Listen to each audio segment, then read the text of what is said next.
All right, here we are. It is a new chapter, a new setting, a new game. We're gonna play Daggerheart here, and this is our session 0 slash. Let's talk about what Daggerheart is. The big difference is using D12s instead of D20s. And otherwise, it is a narrative-focused game. I don't like your shirt, Jesse. This is a new. Yeah, we need to start the. Is that foreshadowing? That's my purple worm kill shirt. I don't know if you can see that. I have a chunky dice. Oh, you got the dice? Nice. What? Yep. That, from the Kickstarter. I like where this is heading. And the autographed one. Nice. Oh. Yeah. That's something different. We played Purple Worm Kill. Do I have the book? So yeah, they actually produced faster Purple Worm. Everyone dies in whatever, and you basically play level 1 heroes and fight a legendary beast, and everyone TPK. And it's narrative focused again. Like in that one, you know you're going to die, so you kind of prep yourself to give yourself an epitaph or epilogue or something where you just have a heroic first level moment, and then you shuffle off. Hi, Moto. Moto's in the chat. Hello. And yeah, this will be a different one. Let's see. So there's the game. Daggerheart comes with a book, but we also have digital resources. So let me jump in to sharing the screen, because that will explain a lot. And hopefully I don't get booted for sharing the screen. I don't know. And now we got to use Firefox, so I'm starting to get used to it. So you guys have seen this if you've joined the group. In Demiplane, they have this adventure sharing thing where here's where I can share the content, and I have to hit this manage content, and I have to click on your name. So now the 5 people that are present have shared content with me. Thank you. Yeah, you're welcome. Well, from there we have this group platform, but it's pretty much like a Discord server. There's nothing I can do with the game mechanics in this thing. I can launch the game, and I can hit, yeah, let's go. And now you guys, maybe if you're in Demiplane, will see some announcement to join the party or something.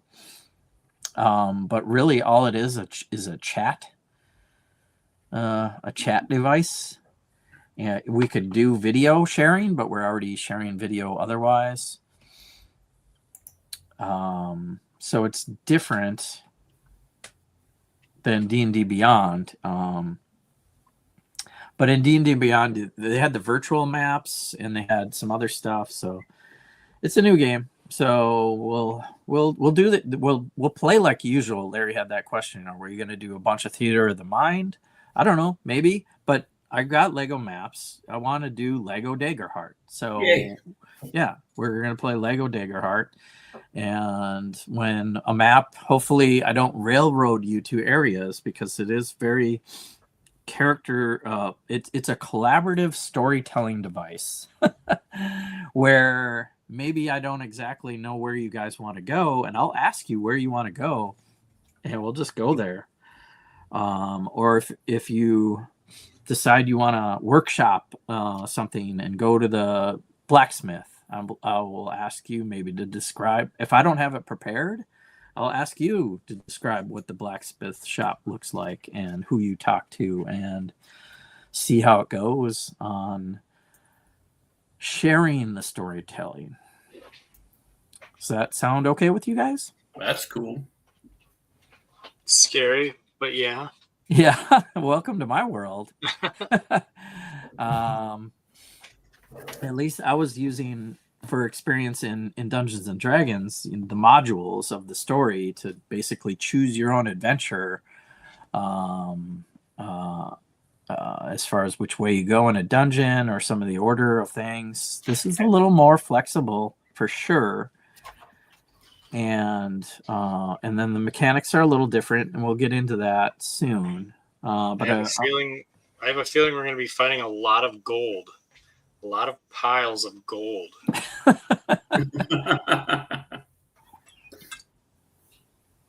Yeah, I already warned you about that. Now it's in his mind. So this is Demiplane.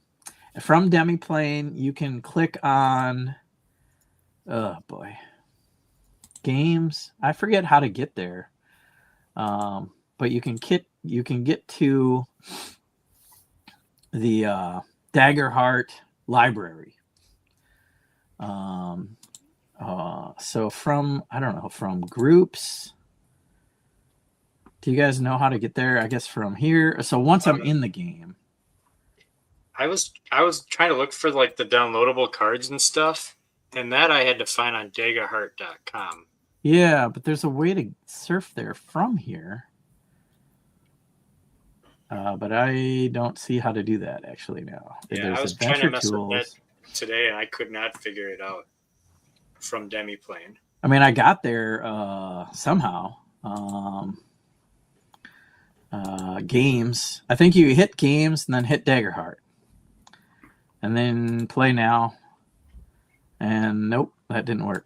And then hit Daggerheart again. Nope. I swear. This is the character page anyway. So go back to games. Okay. Go to Daggerheart if you're not already there. Yep. Go down. Scroll down. Game rules. Game rules. Okay, so that's where you got to go. So if you guys want to surf the library, you have to go to the games and then go to game rules. Or the library's up at the top. Is what now it says library at the top. Yep. Or this is the source core rule book. So you have access to this. Let's read the first paragraph. Welcome to Daggerheart. Daggerheart is a collaborative fantasy role-playing game of incredible magic and heroic adventure. During your journeys, you may find yourself rubbing elbows with nobles to investigate and stop an assassination plot, delve into ancient dungeons to prevent an apocalyptic creature from breaking free, sailing across vast oceans to face a terrifying sea monster, or prevent a precious relic from falling in the hands of the dangerous enemy. No matter the adventure your party embarks on, Daggerheart provides the tools to tell a story that is both heartfelt and epic. And then what I think they mean by that is you can really role play into the emotions of it, or have epic combat battles. And the way the turn order is with the spotlighting instead of initiative, we will, I think, have some faster paced combat. Anybody have any questions off the top?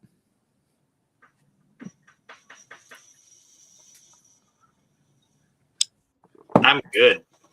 I was messing around with it a little bit this afternoon. I'm going to go to Safety Tools and Session Zero chapter. And this what we're doing. We're laying the groundwork. We're creating Session Zero like we're creating a TV show, and we're the producers. Safety Tools. If anybody is upset about the content that we're exploring, we've been pretty good about not going across any weird lines with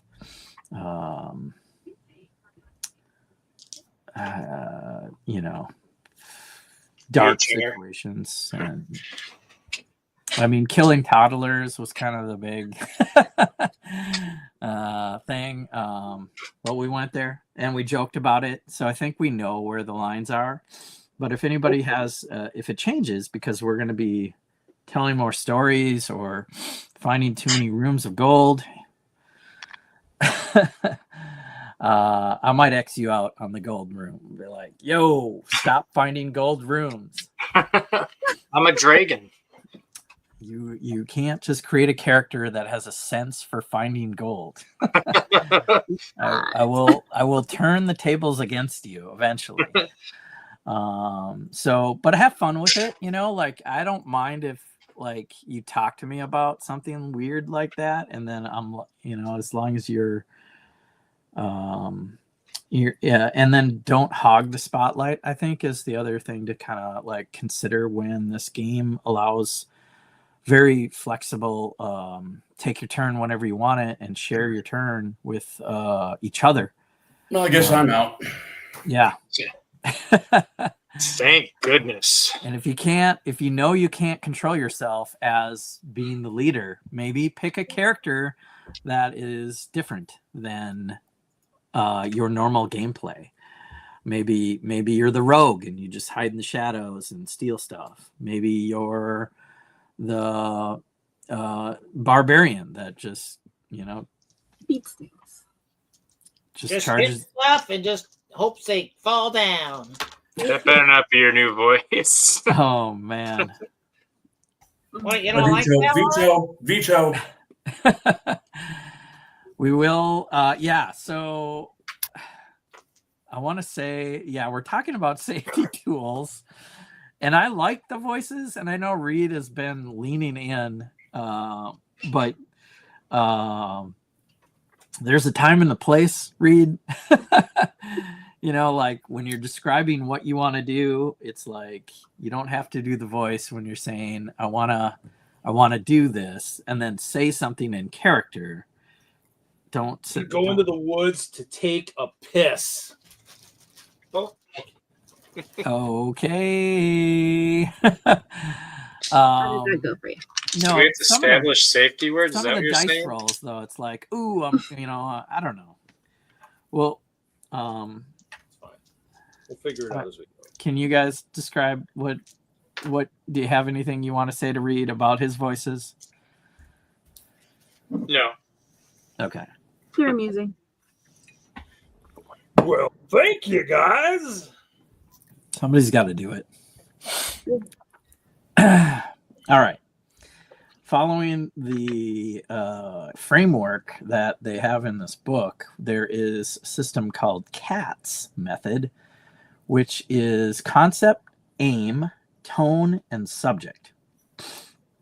And the first thing we can go into is the concept. Just describing these to you guys. What kind of adventure do we want to pitch? And I'm going to pull up the campaign frames from Chapter 5 for you to choose. And before we do that, I kind of want to skip down. Aim is something you want from your, like what kind of game do you want to play weekly? Do you want to play hang out and chat and just kill monsters? Do you want a cool story? Do you want more puzzles? Let me know when we talk about that, either here today or in a personal chat or a group chat. And we'll try to incorporate that into the story. But I thought tone was interesting. I'll come back to tone because I actually want to do that one. And then subject is kind of already the games you want. Oh, avoiding subjects, bigotry, torture. That was kind of like the safety tools thing. So we'll come back to that if anybody has any suggestions. Otherwise, we'll just hold up a big X or. Do we need safety words? Like right. Pineapple. Pineapple? Yeah. Pineapple is the safe word. Yeah. Jelly roll. Just I don't know. I would say just put a bunch of X's in the chat and be like, okay, well, let's stop or something and take a break. Let's take a bio break, when we do, and then maybe we can have a private chat or something. It's like our 10th bio break, guys. I really have to pee. Sorry, guys. So let's try this. I wanted to skip to tone because I thought this was an interesting word challenge before we pick the campaign frame, because the campaign frame might actually evolve from this exercise. So you see the words on the screen: adventurous, cozy, dramatic, funny, goofy, gritty, intimate, lighthearted, political, romantic, scary, and whimsical.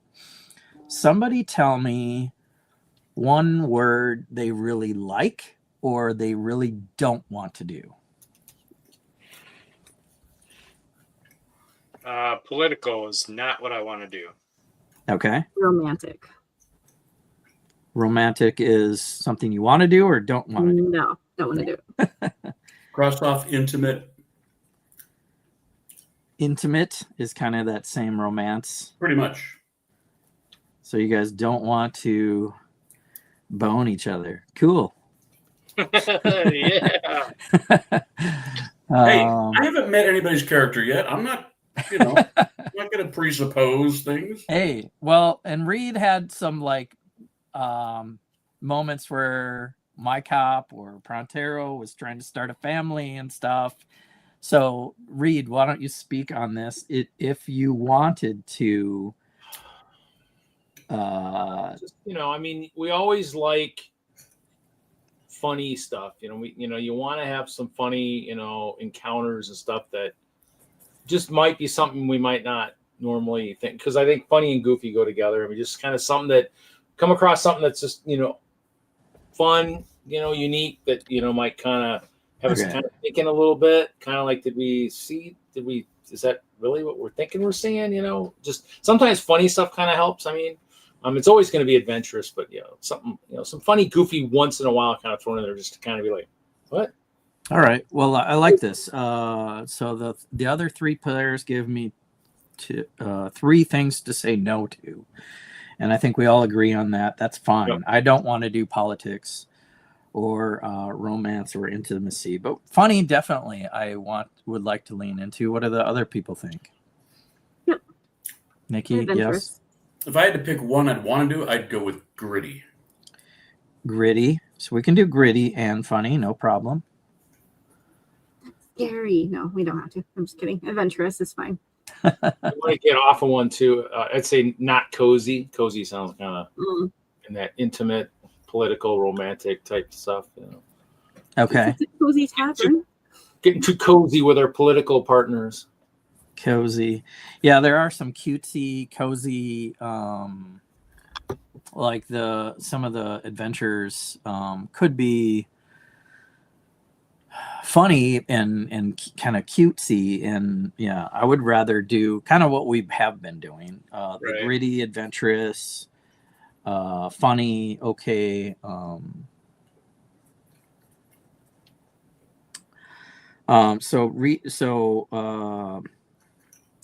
Funny, okay, everybody. So Steve, did you give us anything like you definitely like? I mean, I like adventurous. Okay. I don't mind. I know it's not on here, but puzzles. Yeah. I don't know if that's the same thing. Like you can include it in there, but I like the role play and I like the battles, but I also like trying to figure stuff out too. Okay. And I know Nikki likes puzzles. Mm-hmm. That's our puzzle master there. Right. So she's not playing. We are lost and confused without her. Thanks. We are. Okay. I'll just lay on the floor and go, help. Need a clue. That's what you did. Yeah. Fetal position. We're safer. All right. Well, we didn't hit lighthearted or scary or whimsical. So I guess we'll just leave those in the gray area. And Fantastical is always fun with whimsical. yeah. Some of those words are almost synonyms of each other. Sure. Synonyms. But I think we got some direction here to stay away from a couple of things, 2 or 3 things, and then something to lean into, which was probably what I expected. So thanks for trying that. Trying this. I don't know. The 6. The setup component. Yeah. So yeah, this setup thing. So now that we have the tone, and I'll go back to AIM because I think puzzles were in here, right? Drawing from films, or maybe that was this one. No, that's keep that in mind, I guess, as we go back to concept, and we'll go to the campaign frames. Yeah, great. I got 2 the same thing open. I was trying to be prepared. Here we go. I shared with this with the group, and these are the 6 settings that are available in the core rule book. We have Wither Wild, and each one is more complex. So gonna skip right over Motherboard. It's technology. It's kind of Horizon, I think, which would be cool, but I think it's a little more technical than I want to jump into for the first game. But for a future game, I think that might be fun. Yeah. It reminds me of Shadowrun. Shadowrun. Mm-hmm. And they have oh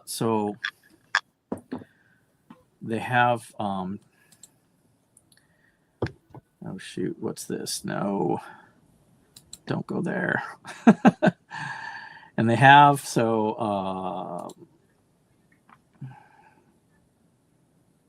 on, Demi Plane.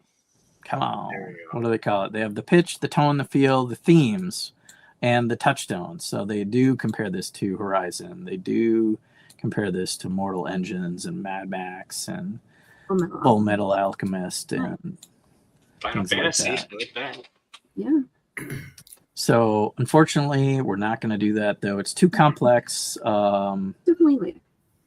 But Colossus of the Drylands also sounds fun. Gunslingers versus giant Godzillas, but complex ratings even higher. Like Red Dead Redemption meets Shadow of the Colossus. Shadow of the Colossus. Pretty cool. But not in our first game. So if we don't do those 2. Yeah, climbing these huge Colossus giants would be so cool. Yeah. That'd be fun. We're left with these 4. Wither Wild. There's an invading nation attacking an ancient forest deity. There's this virus that nature is overgrowing and spreading throughout the land, but it's also kind of created a virus. The 5 banners burning seems like Game of Thrones. Nations, rivals, the threatening all-out war on each other. And then there's Beast Feast, which is very delicious in dungeon. I'm reading that. I'm like, oh, that's delicious. That's really what I want to do. Yeah. So, and then Age of Umbra might be a little more complex than I want to start out with, but I did want to put dark and scary on the map. And I could watch Critical Role to get better examples of how to run that with these nightmarish creatures. I think we can still lean in with nightmarish creatures, whether we're in the dungeon eating them or in the forest trying to avoid the Wither Wild. The one thing about the Wither Wild that kind of I wasn't feeling was the fact that you can like become sick and grow stuff on you. Yeah. So Last of Us. So even though, so you see this beast very like mutated and nature is overgrowing. The good thing about this is I think you are above ground. And the challenge rating is not that complex because down here, Steve's hinting at, and there's all these different like side little comments in this that only happen in this setting.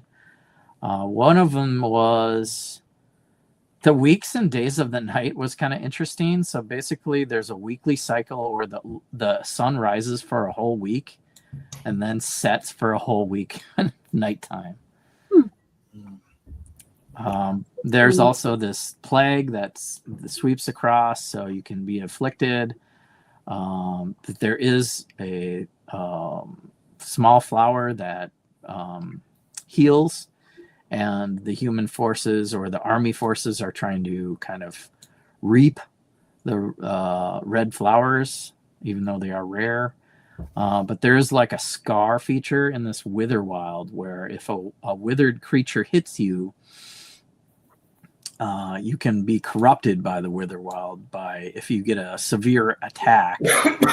You have to roll on the fear dice, and if it's higher than the wither tokens, then you get you basically could change into a werewolf or change into a mushroom creature or somehow be corrupted by the witherwild. So that's the big thing in Witherwild, which I thought was cool, but that is the campaign mechanics here. You get a wither token when you take severe damage, and you have to roll on the fear dice, and if you get that number, like if you have 2 tokens and you roll a 2, you fail and gain a scar. So that's one option. And I know Beast Feast was on the table. Let's take a look at that. This is somehow complex too, but I think that's just because cooking is a little is the complex thing. But you can kind of do the cooking as a fun side game almost. It doesn't really complicate the normal game mechanics.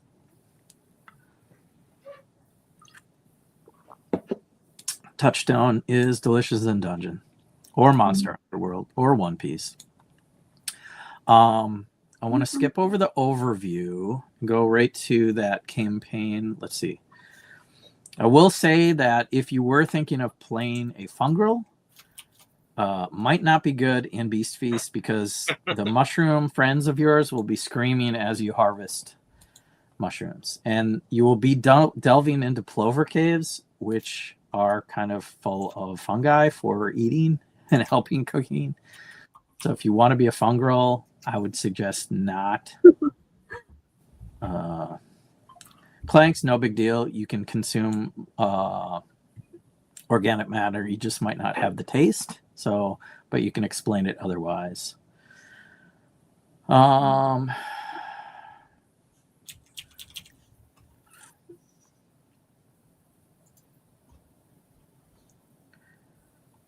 There is beasts and blooms that you will harvest.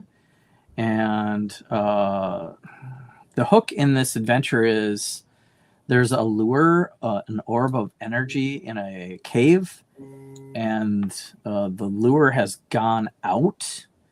And you're going to go down into the dungeon to reignite the lure to kind of keep the monsters in check. And then here is the campaign mechanics. So instead of an axe, you might have a cleaver.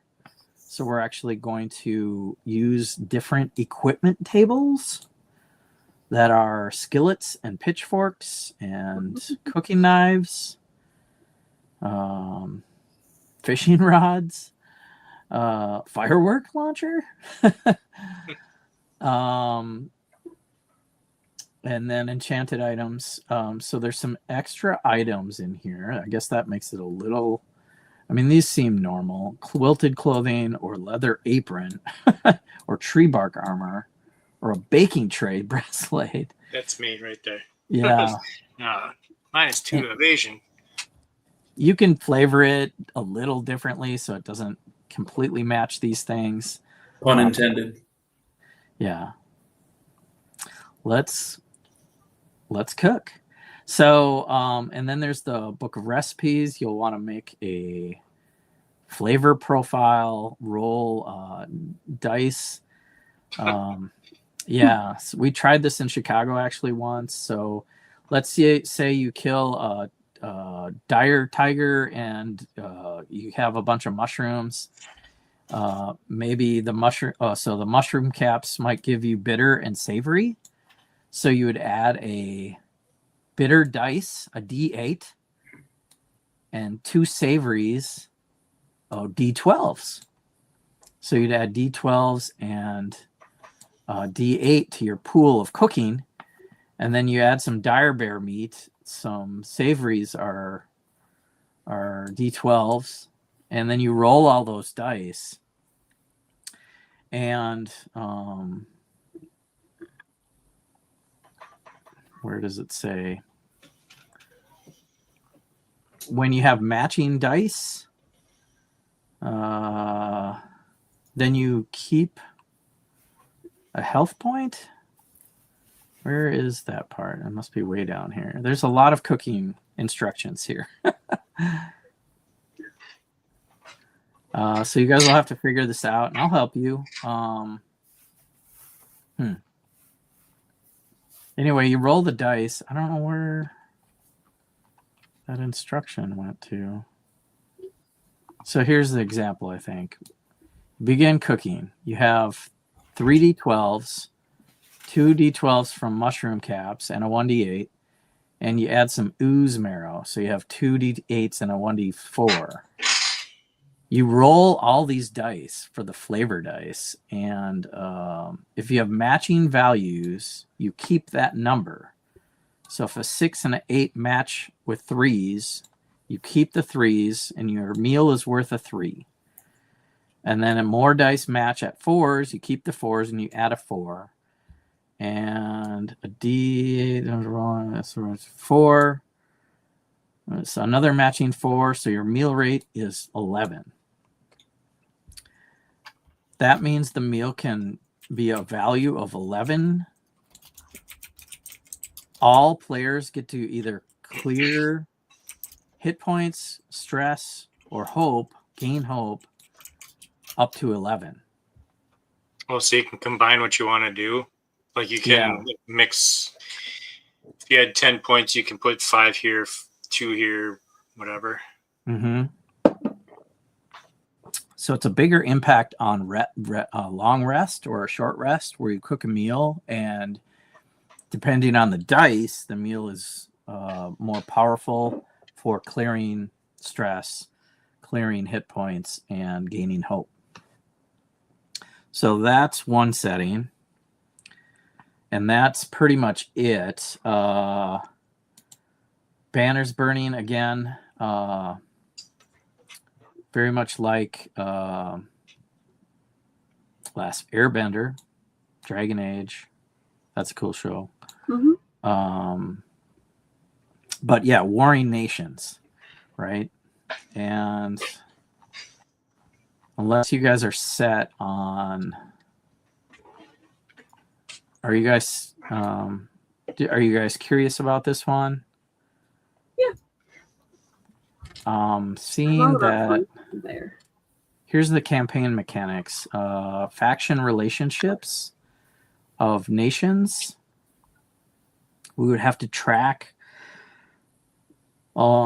bunch of nations that have, I think this is too political actually. So that's fair. Yeah. I want to say because we already kind of said we don't want to do political, this is very political.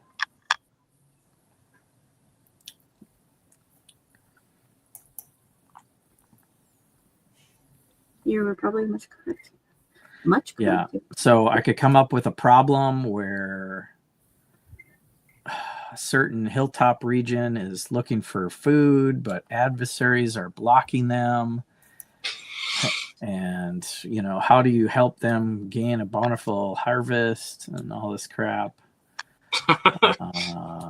Or maybe they're just taking revenge against something, you know, or I think this is very political, and I would not suggest this one, actually. So I think, and then Age of Umbra seemed a little too dark. We can look real quick at how complex it is. And then probably take a vote between Witherwild and Beast Feast. Player principles, GM principles. Yeah, and here I think there's a strength of hate. So these Umbra creatures have also basically kind of corrupted like the Witherwild and can give you scars.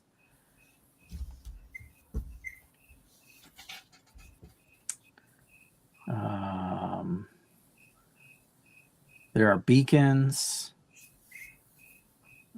There's luring darkness that when you finish a rest and you're not near a fire, a big pyre, you roll for the darkness. So things bad will happen if you're not by a fire. There is a soul blight. Again, this is that, this is kind of like the virus thing. But you'll become a zombie. And if you watch Critical Role, that happened to a character last time I watched it. So what do you guys think? We've got these. It sounds like Witherwild or Beast Feast. Do you guys want to take a vote on those two, or? I could do either one, really. I know, like Larry and Nikki kind of mentioned Beast Feast, so I don't know. I would go with Witherwild personally. Okay. There is possibly a way I could blend the both of them, but that might be tough for the first game. So let's just take a vote. Larry votes for Witherwild. Reed, Nikki, we haven't heard from you. Steve's in the middle. Reed likes Witherwild. Nikki? Doesn't matter to me. I like Beast Feast or Witherwild, so whichever Sounds like one. Beast Feast first, but doesn't matter. Steve? Steve didn't like the virus. But if everyone else wants to do it, I'm okay with it. You're okay with that? I kind of like the Witherwild. It's the simplest one also. I will say let's do Witherwild. Okie dokie. Maybe the next session or some other one shot we'll delve into the dungeon for a session and cook some monsters. Is Daggerheart the kind of thing where you can take D&D campaigns and mold them into Daggerheart, or is it the system too different? It is going to be challenging. Yeah, it is going to be challenging for me to blend them because the adversaries, the monsters, have very different reactions in this system because of the turn order thing. But I think I've heard people are creating all kinds of content already on Reddit. Mm-hmm.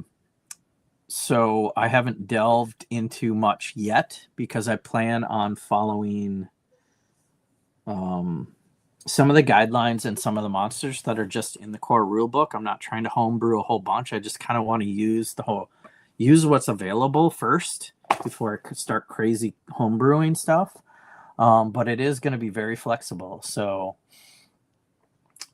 if we go, okay. Any other questions about campaign settings? I think we're going to play Witherwild. Sounds good. We can go over it real quick again. We haven't hit the 1 hour mark yet, and you guys have already kind of prepped characters, so maybe the setting won't change what you've done. But I will say, since we're thinking of this, and the next thing is your campaign or your character creation, you'll want to pick where like the community part will affect. This setting will affect the community part. So I'm going to skip down to that overview, actually. So if you're from the Loreborn or the Highborn in your character, and you're from the nature, the Fainwick is the nature side, you could be Loreborn and from the nature. And maybe you have a small community that taught you to protect something, or you have maybe even a terrible secret. If you're from the Highborn and you want to pick the Highborn route, if you're already looking at that, you might be from Haven, which is the wealthy city that is built a wall around against nature. And because they walled themselves in, they created the serpent sickness, and they're not immune. They're looking for cures against the serpent sickness. And maybe you had a family member that got affected by that. So if you're going to pick Loreborn, you might lean into being from somewhere in Haven. Ridgeborn, Underborn, Wildborn are all Fainwick nature communities. The faint divinities are kind of the gods, and they walk the earth. They're not invisible. They might be a goofy little god that stacks stones and other little things. So if you pick those communities, you'll probably be from the nature side of the wall. And let's see here. Orderborn might be the opposite, right? You're maybe from the army of Haven, or you invaded the nature of Fainwick. So if you're thinking Orderborn, think about what side of the wall you're on there. Slyborn could be either, I think, but it could be the Haven army, from the city. Maybe you're collecting secrets to, or maybe you're from a rebel group that's invaded the city. So it could be, I think, both sides on Slyborn. Seaborn doesn't matter. Both could have a coastal border. Wanderborn could be found in either one. Maybe you're from a city, from a different community. And there's choices here, questions to help you with your backstory that you could, once you pick your community, go back to the Witherwild section here and look at these questions and see how that affects your character creation. Sound good? Anybody questions? Anybody want me to look at anything else in Witherwild? Witherwild. There are the ancestries. So like Steve was thinking Dracona. So Dracona, after the Witherwild corrupted Fainwick, some of these races, and notice their horns grow faster and longer. So maybe your horns, your dragon horns are even longer. Or maybe you have a long tail, or maybe you're large, very large in size. The fungal, you could play now because we're not doing the eating mushroom thing. They could be also larger in size. So the Fainwick, the Witherwild has kind of increased Mother Nature, and the wild has taken over. So if you've got roots in there, you might be mutated or larger. Clanks would be the opposite. They're probably from Haven, the city, made from iron and steel. But you could be a clank that's made of wood or stone. If you want to be Pinocchio or Groot. Thing. Groot. That'd be cool. You can just say, I am Groot the whole campaign. Groot is very intelligent and doesn't usually say that, but anyway. I am Groot. Whoa. We also have Turtlefolk and Ribbits. They're probably from the Fanewick area. Their bogs have their communities have probably been displaced. So you might have a displaced community. It's up to you.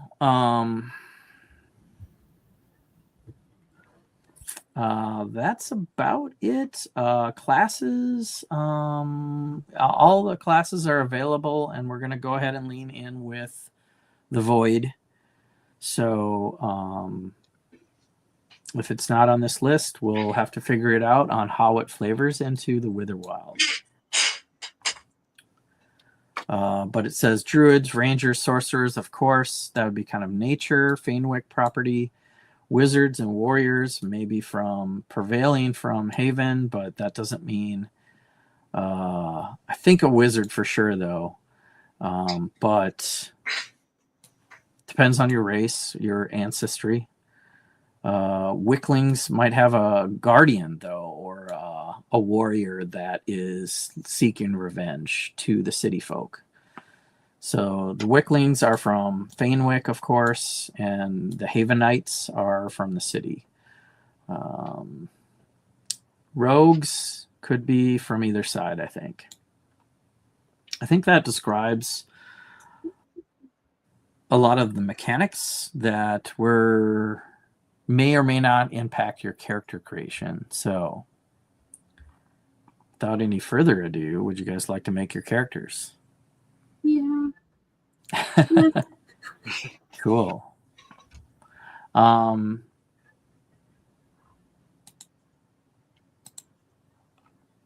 boop, boop, boop. Nope, didn't want to do that.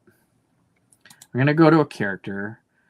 I'm gonna just hit create a character. I'm gonna create a new character. And follow along with some of the questions. So this is how it works in Demiplane. You hit the button. If you haven't done this, Larry, you may want to follow along. Okay. Because I know Steve has experimented. Nikki, have you been online much at all? A little bit? Reed, have you done any of this at all? Experimented at all? My character is done, yes. Dang. All right. Does everybody have their character? Are we just like, should we skip over this? Yeah, I haven't done like the questions we ask each other yet. So, Larry. Yeah, I haven't done everything yet, but I want to say yours is probably the least done. Can we walk you through it? Okay. Steve and I might be related because we're both probably in that. Yeah, let's do it. Okay. I don't want to force you to choose haphazardly, but if you go into Demiplane here and hit that character creator button, I can help you find the buttons because it's not super user friendly, but once you start playing with it, it's so I did play around with it. I looked at all the different types and stuff and things. I haven't made many decisions yet. It wants you to pick a name, but you can just say sample, or whatever, And once you do that, it puts a check mark next to that, like that you completed pretty much what you need to do. Cool. When you hit class, then you can pick between all these classes. And I will up front say assassin, brawler, witch, and warlock are the new Void playtest material. So they're available, but they're not in the core book. Oh. So, Steve, are you, did you go to Guardian? Yeah, I changed it up. I think I'm going to save my monk for something down the line. So Steve's leaning in on Guardian, and I would suggest a variety for the pack. Yeah, I was going to ask who's picked what. Nikki? Warrior. Which? So we have a witch and a warrior. I And just don't we know also if have I'm a gonna be. guardian. Are you leaning? You're leaning more in towards the fighting guardian, yes? Steve? I am a stalwart, so I'm not taking the vengeance route. Like my main, I want to be the tank, and I want to like protect people. So that's kind of what I'm going for. That's the guardian. So we can have a guardian and a warrior. They're different. I'm just trying to decide if I'm going to do healing or not. That's what I'm trying to do. Oh, healing, right. Yeah.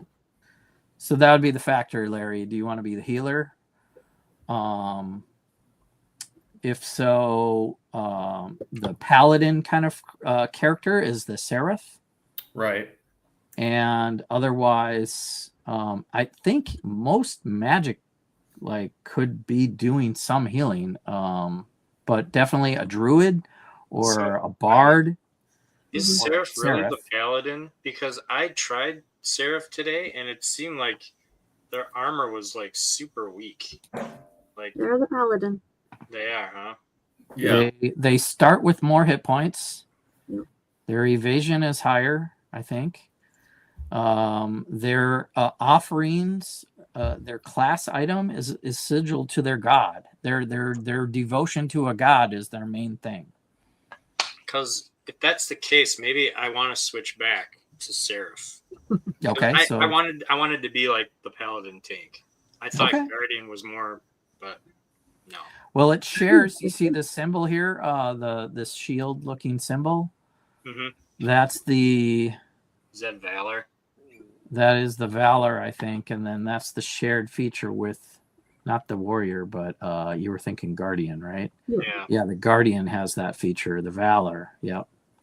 So both of them do. So you could, so they both have Valor. The difference here would be the Splendor domain items that you could pick from.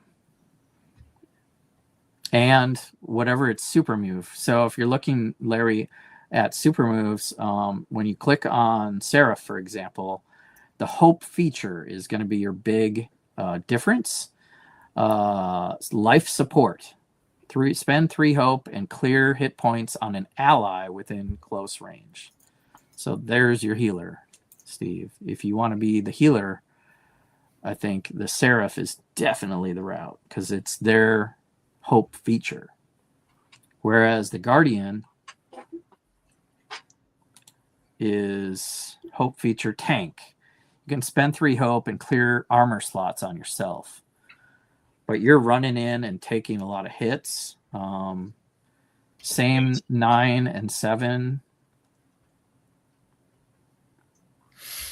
Okay, so let's back the truck up just a half a block here. So Steve's doing Paladin. He's thinking. Steve is I would say undecided. Undecided.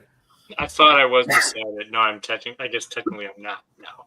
I would say Nikki is decided on witch, and Reed same set on warrior. So we have a witch and a warrior. We just need a wardrobe now, and we should be good. Flying a witch and a wardrobe. Yeah.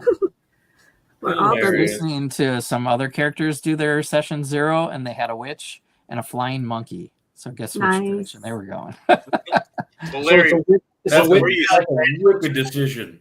Larry, what were you thinking before we decided our roles? My first choice was Warlock. Cool. I love it. Okay. So I Now we guess. just need one more. So I guess I'll switch then to Seraph. You're not going to be a wizard? Nikki is magic, the witch, right? It would be funny if you guys were You're a all wizard, 4, Larry. Yes, all 4 we're all W's. alliterated as wizards or W's. All W's. You could be the Wu-Tang Clan. Oh, ouch. That would be funny. I mean, honestly, So Steve, if I don't know. I would actually, I don't know. That's kind of a goofy. If I change my class, all my questions are gonna change, right? Yeah. So like my whole backstory. Oh yeah, all the questions change. Yeah. Oh well. You should keep it up how you had it if you liked it. It was good practice though, and you can always change. You can always change your mind. I'll keep this guy saved. I'll just start until over. we actually start playing.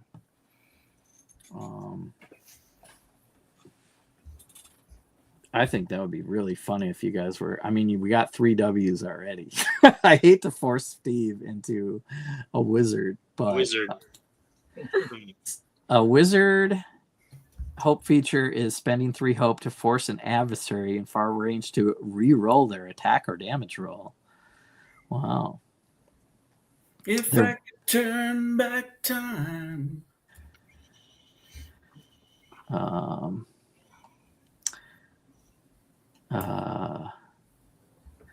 right. Well, it seemed like Steve's leaning on Seraph, and that's cool. And we should talk about. And that's cool, I guess. Letting everybody down. No, we need you. I'm just the only geek that would like. I'll be Joe Migliana, whatever his name is, on the Wu-Tang. Okay. So Larry, let's look at everybody's thing. Larry, if you're a warlock, spend 3 hope to call out to your patron for help, gaining a 1d4 favor. So I think you can add a 1d4 to a roll. Starting with 2 favor on a rest. Gain a favor on your rest.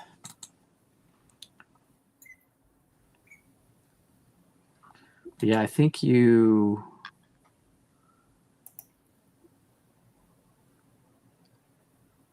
We'll have to look at that some more. See, this is the playtest stuff where I haven't looked at the warlock too much, but somewhere in here, here's the explanation of favor. You start with 3. When you do, you gain. If you choose what? How do you use the favor? Do probably with there. Here's a favor. Spend a favor to make them roll a d12 instead of a d20. So in your features, you'll have favor as another action economy for you to track, like hope and stress. And you use your favor to power up your moves. So why would a paladin's main weapon be an axe? That's so stupid. But you can change it. Yeah, it's just suggested though. That's silly. Yeah. Battle axe. Paladins have battle axes.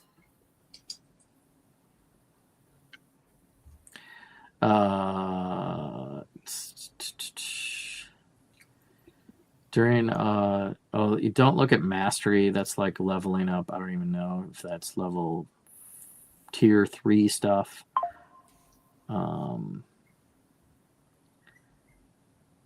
So anyway, I don't know. I guess the biggest thing is making me roll a d12 instead of a 20 to attack, which is pretty crazy. And there might be other things in your spells, because I haven't looked at the domain, the dread domain, very much, which they've added. Yeah, it's a new one. So Larry's looking into that. Everybody's looking at those classes, and then we can go to the next thing, heritage. Let's discuss what ancestry you guys are thinking of. Should we go through all of the class stuff though? The subclass and Sure, we can go back. Sure. So Nikki, we haven't talked to you too much. What witch? So if I select witch, yeah, then I can select a subclass. So you can't even look at this until you choose that class. And then you can be a hedge witch or a moon witch. No, I keep going back and forth. Hedge, herbal remedies, tethered talisman. It's more of the healer, and then the other one's more of the cursing, hexing. Night Watcher. Which I kind of liked a little bit more. Yeah, I mean, if there's going to be a witch and a warlock,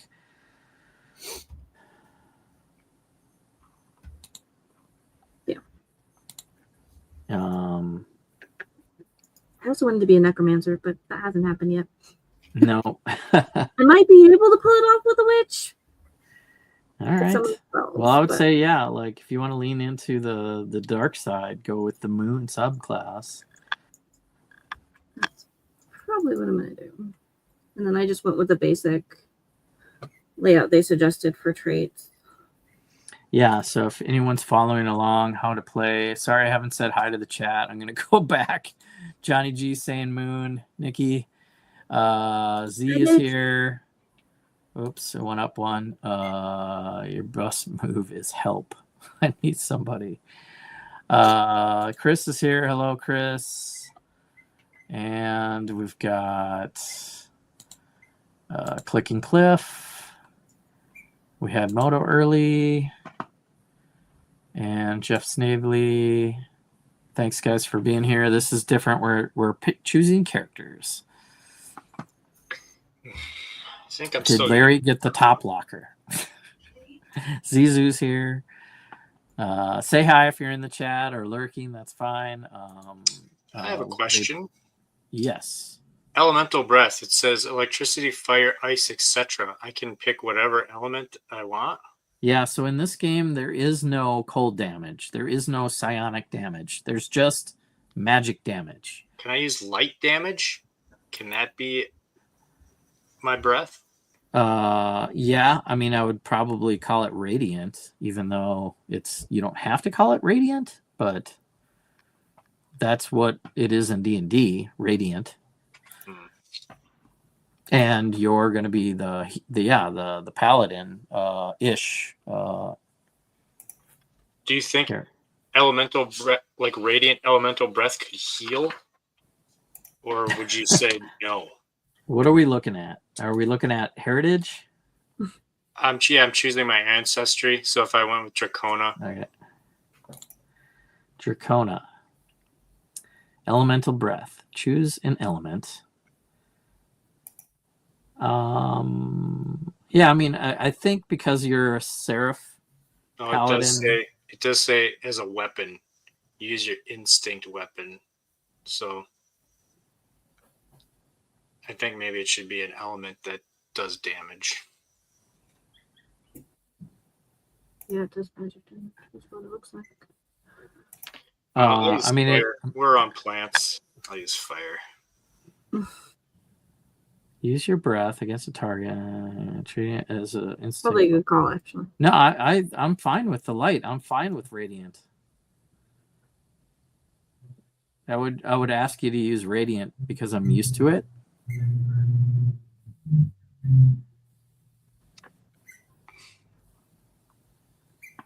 And you ask, so I'm saying yes. Yes, I like it. And I could use it to heal. No. Okay. It's I'm just gonna use fire then. I'm just gonna use fire. Yeah. Oh, you want me to flavor it so that you heal with your elemental breath? Yeah. That's asking a lot. It's more of you're fighting some dead skeletons and you use your power of light to do damage. Good question. I just feel like we need to stick to the rules to a certain degree because I've never played this game and now I have to game master it. So I'm kind of venturing ahead with the character because it's part of the void. I can't fully select. I can't even select a subclass. So, no, all right. Let me go back to a lot of blank things that I can't move forward on. So let me help you out. Yeah, I don't know. Warlock. Has it been unlocked? Did you select it? Like right there? Yep. Okay, and then you have patron. So you have to put a name here. Just put in a name. Yep. Okay. Show more. So Type of god. the ood. Okay, now you have a selection, and then just go down the list. Oh, okay, Sphere- okay. I didn't sphere- see. Sphere, and then subclasses way down here. Oh, okay. Okay. Endless or wrathful. Moving on. That's fine. We can stick on this. No. So, because there was something in, because you're going to have to, well, there's examples here. So your sphere of influence could be nature, love, knowledge, mischief, war, or shadow. And you'll want to pick 2 spheres of influence. So if I put shadow in the first one, what does that even mean?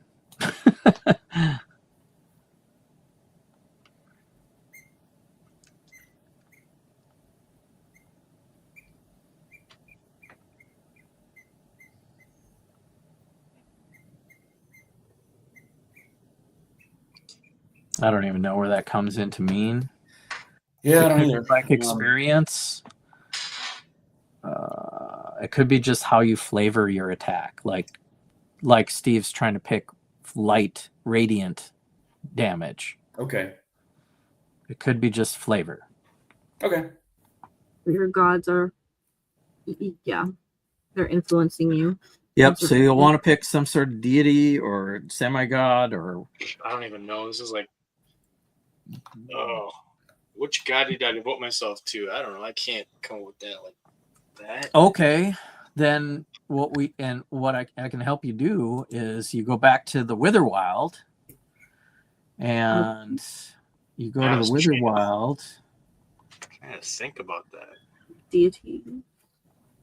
Because you said the gods are among us. So Yeah. So here's some examples of gods in the Fanewick. So you don't have to make one up. Okay. You can be full. And Larry, you can be the same. You could pick a warlock there we go. deity that is Ikla. Fulg, the stacker of stones. This is the stupidest one. It doesn't say he does like much other than stack stones around rivers. And if that, that's like a super neutral god, I think. He's like the never-ending story god. Yeah. There's other small gods that paint Hey, the there's sky. Ood, which is a lot like Ood. Ooh, Kind of. You were going there. I might Ooh. do Watcher of the Night Bloom. So the Might Night do Bloom. Ikla. Igar. There is 1 week of day and 1 week of night in the setting. So during the 1 week of night, there is a Watcher of the Night Bloom. Ikla, the sky painter. There you go. Ikla. Well, we'll find out what Night Bloom is. It's very close to IKEA. Okay. Well,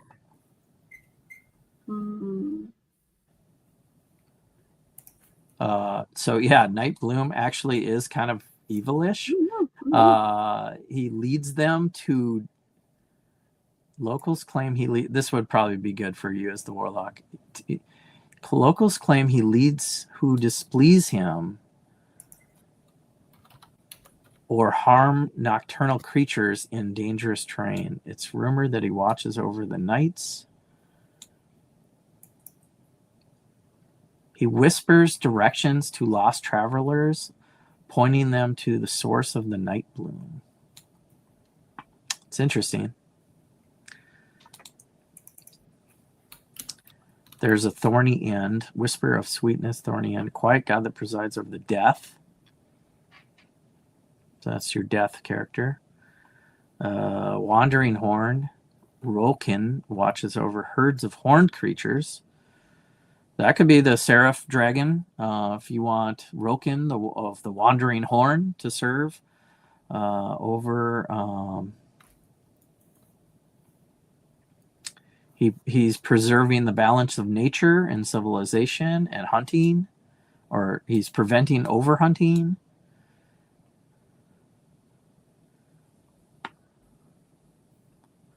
So these gods are called faint divinities. In the Witherwild. Okay. So arch gods, or whatever you want to call them, they're, if you hear faint divinities, divinity, obviously, godlike. And if you want to make one up, you can make one up. Okay, cool.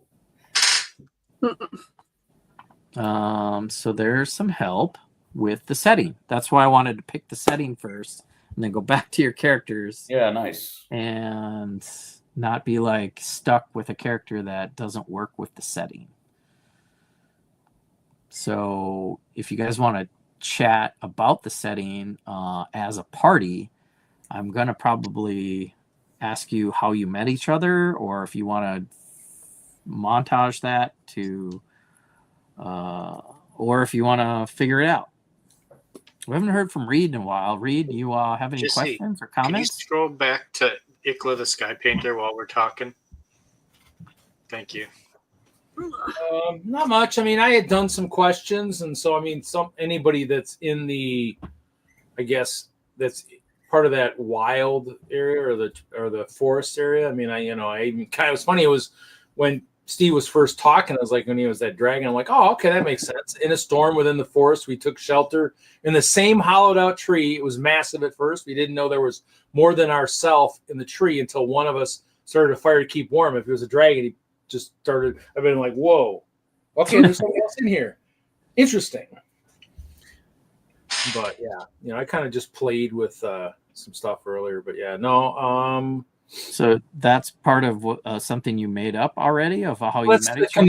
Connections. It was just be like, we knew each other long before this party came together. How? And I mean, if there's anybody else from the trees, I'm like, if we're in the forest, I mean, there'd be trees that would be, yeah, there'd be a big tree that you could take shelter in, and then all of a sudden somebody lights a fire with his fire breath. Or something like that. Yeah, I was just, and then I was like, what mundane task do you usually help me with off the battlefield? Chopping firewood. What fear am I helping you overcome? Trusting of others. I think I want to come back to yeah, so that's kind of one of those things where that's why, I mean, I just had done stuff, just checked some stuff in there just to kind of do something. But yeah, I mean, I did the background questions and those. Okay. Well, I want to know more about your character, but I don't want to reveal everybody too much. You can probably look at it, right? My character. No, I can't. So I can't view your characters in this demi-plane unless let's go to this. So here's the character, right? Yeah. When you go to your character sheet, you can hit the little thing by your name. And it opens this character builder option, but down here you have manage share link. So you can hit share link, and you can post it in the chat, and then I can click on it and view your character. Oh, okay. Or you could export a PDF and send me an email, and I could print out your characters. But if you share the link, I can do that part, I believe, of sharing. You just edit permissions, and then you should be able to see it up above. Oh, hey, Nikki's so smart. And then put your name in. What is your username? Me only. Edit restricted. Then you can put names in. Ah, you figured it out. Users with edit permission. Okay, so what is your username? Just need your username. Yeah. Do we have to spell the whole thing out? Is it Alina? Yeah. I have to spell the whole thing out. That would be mine. I don't think you want to share permission. My permission. Well, actually, probably. I kind of want to do it just to figure it out. I've just got Elena Terra. ELENA TRRA. Just like that, right? Yep. So if I do that. Now, where do I go? Characters. Can you do the same with, so I guess your character, can everyone do that with their character? And you have to go to groups, and in the party here you'll see everybody's name. So we got Alina Terra, we've got GM Jesse, we have, so if you do GM space Jesse for everybody, that'd be great. Username GM Jesse does not exist. Oh no. Critical it might Bricks? be the name under it. And maybe it's the name under it then. Critical Bricks. I'll try that instead. Let me go to my character. I'm going to share mine too so you can see. I've been trying to answer these stupid background questions. I wasn't paying attention. Yeah, that's good. But There you go. You can look at it now. I shared it. okay. So now how do I Still trying to figure that part out. view profile? View profile. That's not in your profile. Maybe I'm gonna refresh. Yeah. Groups. Back to group. Right there. Manage content. I kind of want to go back to this game, actually. I want to go back to groups and look at manage shared content. Maybe it's no, that's the shared content. That's not it. It's gonna be here. Well, Nikki figured out something. How did we do I know I'm trying to figure out the next part of it. that? So I'm thinking actually, if I go to characters, there should be like a shared character list here. I know. Mine's there. I don't see reads. And it might take an Wait, which one did you share with me? Sample? sample. Yeah, sorry. Yeah, no, it hasn't shown up yet. Let me refresh it. I'll name it something better. I'll name it Jesse. There we go. Did you see my name on one of them, the characters? No, not in, because it's my list of characters. So, and all I can do is close it or make it. This is what I did. Create character. How to view Next. other characters Forums. in Daggerheart. Are you looking in the forum or no? Oh no, I'm just like Googling it. Okay. I thought we did this yesterday. Just so Yeah. you can- Well, Nikki like, found a different thing to do. I wonder if that's new. What other character trait can you share? Yeah, I don't know. Nikki found. I don't know if that was.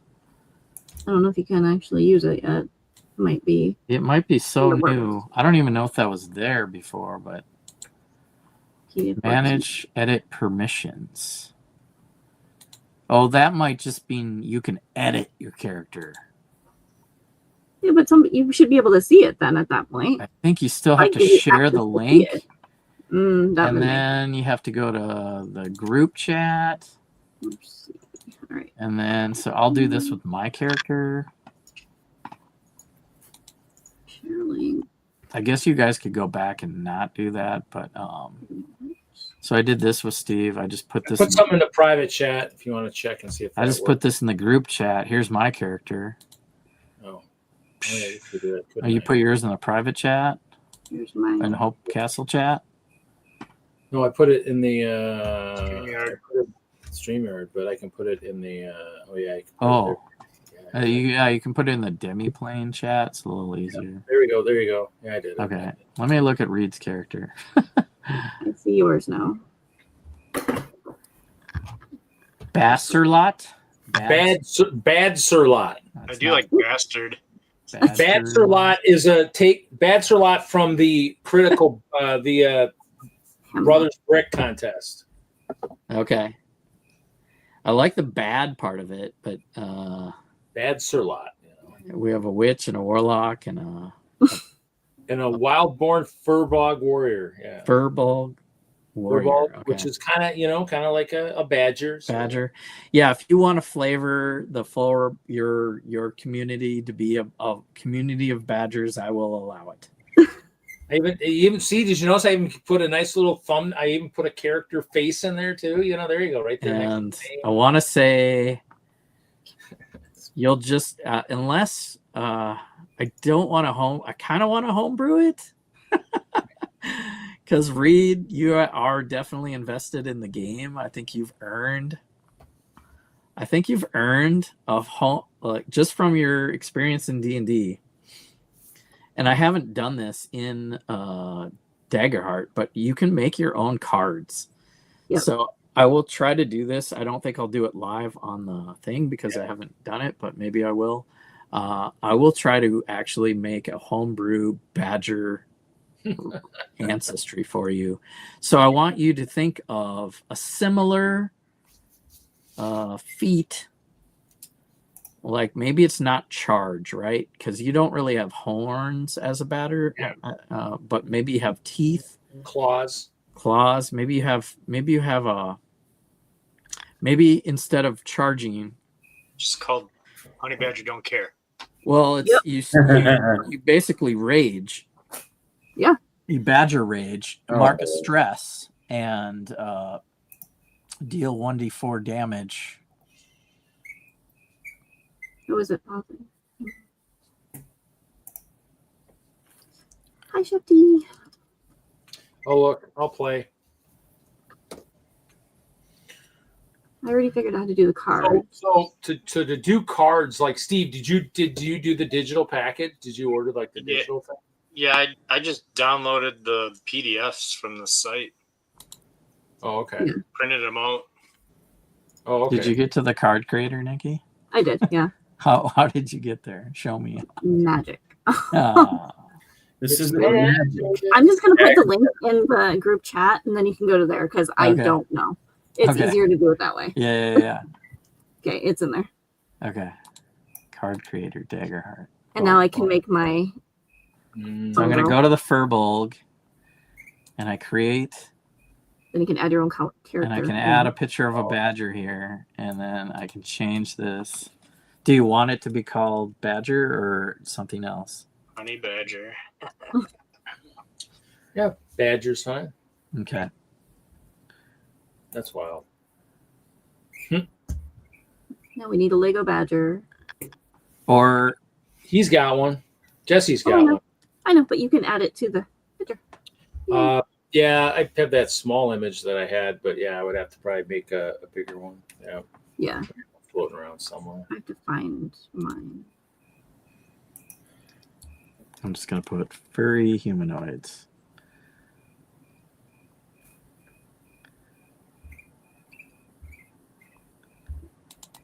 I think the tree would still work, Reed, at least for my character and your character. The whole tree thing. Okay. Because I can be in the tree as a fungus. Are you doing Fungal Witch? I am. All right. I like that you're trying that, because if we do Beast Feast, I don't want the fungal in that setting. So yeah, I thought about that. cool. All right, so I want to write some stuff down. Nikki is going to be Fungal Witch of the Moon. And Reed is Wild boar. I'm a Badger. Still Wildborn though, probably, because it'd still be in the still be part of. We haven't even gotten to communities yet. You're the for Bolg. Guardian. Well, you were a warrior, right? Yeah, warrior. Yeah, warrior of what was your subclass? I did Call of the Slayer. And then who wants to go next? Steve, Larry, what are you working on? Oh, I'm not going next. Okay. You are looking at Warlock. And so think about your ancestry. It would be cool to know, now that you know we already have a fungal witch of the moon and a badger warrior slayer. Steve's working on. I'm still gonna be Dracona. I'm Ridgeborn. Dracona. Okay, so we have a dragon, Seraph, Ridgeborn. Okay. What, Reed, going back to community, what did you say? I think it's Wildborn, because I'm in the trees. Wildborn being part of the live deep within the forest. Okay. And that's what I had, Oh, yeah. Wildborn Badger Warrior. Okay, I like it. Oh, I'm starting to like this. Nikki, did you have a community already? I'm still thinking about that one. Okay. Sorry. All right. Pretty good. Anybody have any questions? Otherwise, I'd like to at least just. Oh shoot! I just basically went with like suggested weapons and stuff. That probably makes the most sense. That's what I did too. I definitely don't think I'm. Because kind of. I think it said like there was, I think it suggested like a two-handed sword, but I figured I could do two one-handed ones, a broadsword and a short sword, because then I get a secondary weapon type thing. I think I did that. I think I did it right, based on what I was looking at. I picked the cards. I think I probably picked almost what I picked at Chicago, I think, in terms of cards, because this is, I think, the same character I'd kind of picked there. So might have changed one of the cards, but all right. I'm gonna export. I'm changing this Badger Rage to you mark a stress and you deal an extra 1d6. I might change that, but basically you rage out like, rah! So it's anybody. It's not just one, but it's like all targets in your melee range take damage or extra damage. Oh, it should be. Yeah, we'll do not extra damage. It's just, and I'll go back to the 1d12. That's crazy though. 1d12. That's what it was before. Okay. I'll think about that, but I'm gonna try to save this.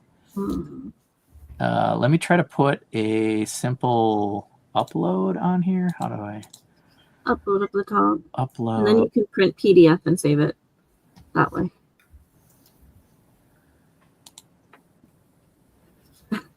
Oopsies. I'm just gonna put Kevin Hinkle's horse on here. Yes, I love it. And then Nightmare. export. Look at how cool that is. There's really a new awesome. card. Okay, so now can I share that? If you go, yeah. If you go back, you can also print it as a PDF and probably do. You can also download it. Okay, so it'd also be like, it'd probably be, it is a PDF. Okay, so maybe I can just send that to you as a PDF read, and you would just have it, you'd have it outside of Demiplane, it looks like. I thought maybe you would import it here, but that's cool. Can't you? I thought you could. I don't know. I'll look. I'm looking. I saved it, but I don't know if it's like in my homebrew. That's where they need a homebrew button here. So in Adventure Tools, in the journal, oh shoot, episode 1.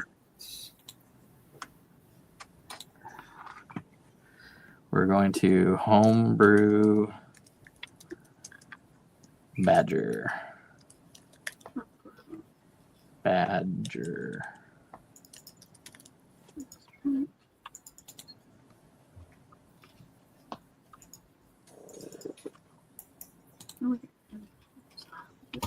All right. So it might be something you can access even maybe from the journal. Okay. I just put in a super event. And then you can go to episode 1 and then you can click. Let's see. You can click on it. I don't know how that works either, but Didn't make copy. Nope. Continue. That's some adjustments. I like that. That's, if you're gonna lean into the Badger, I like it. You deserve it.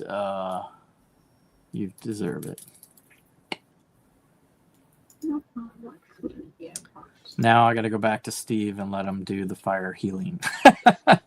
You don't have to. I'm just gonna do fire. That's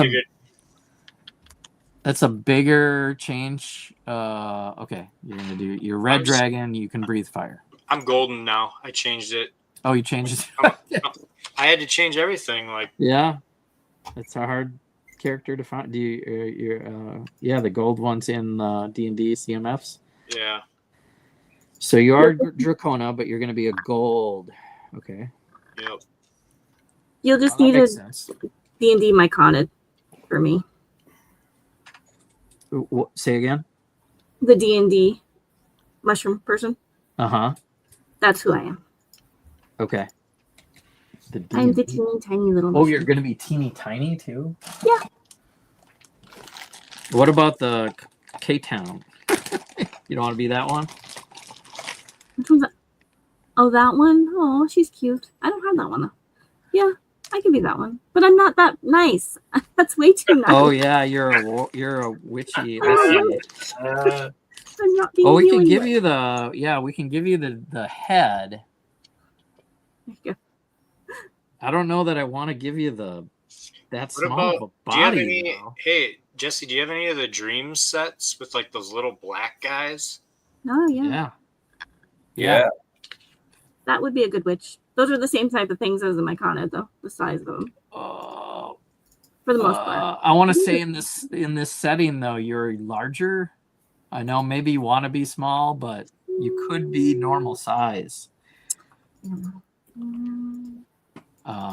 So maybe a fungal usually is small, but in this setting, you could definitely be normal humanoid size. Yeah, because the wild or whatever, it's making things larger.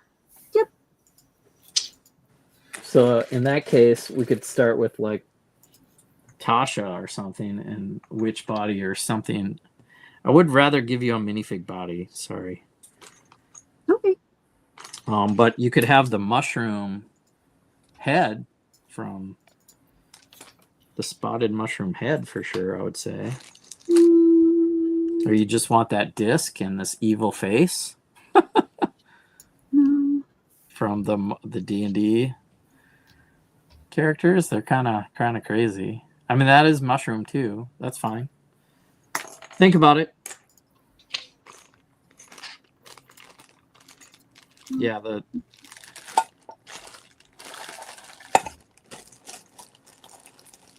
I do think I would be a wild-born community person too, because of the nature of being a fungi. Yeah. A fungale. Fun girl. Sorry. Fun girl. Mother.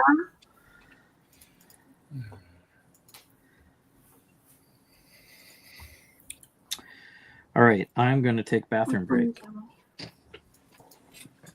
Bye, Chris. Good to see you. I get to use a D4 every session as like a. So at the beginning of each session, roll a D4 and then place it on your character sheet. Yeah. You can do that. What? It's like bless and whatnot, but you get to for not just one session or one day.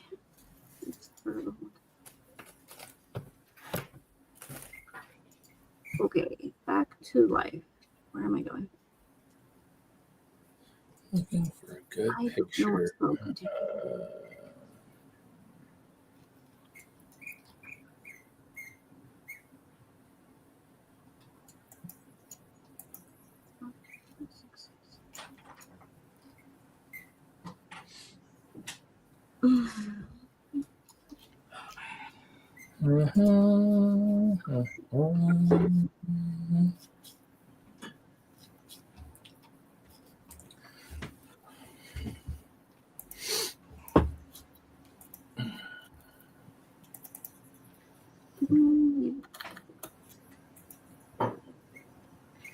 Let's take a new picture. I guess I don't have one anywhere. Oh, good picture.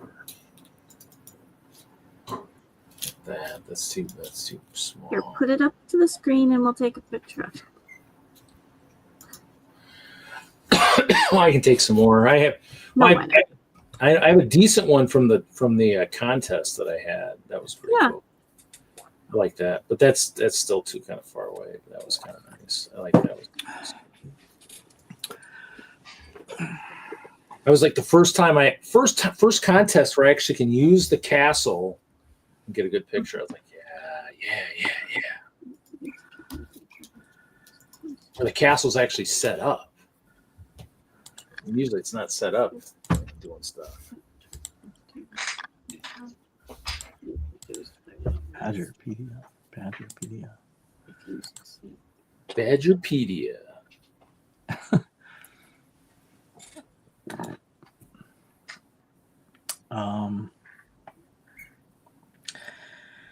Yeah, we'll figure that part out later. I would think.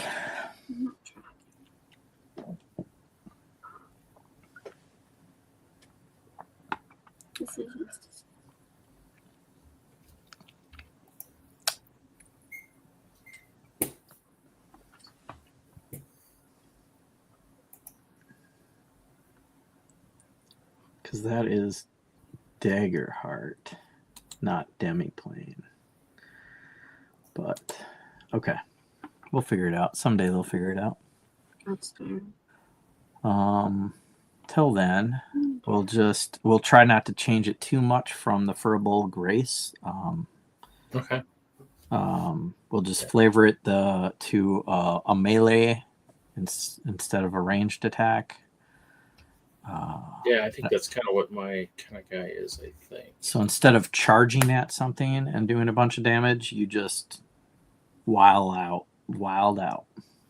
Yeah, because I have like the whirlwind ability also, which is you make a successful attack against a target within very close range. You can spend hope to use an attack against all other targets within very close range. So it should just be probably just a standard type thing. So just fine. Cool. What else? Where are we at? Who's got a question?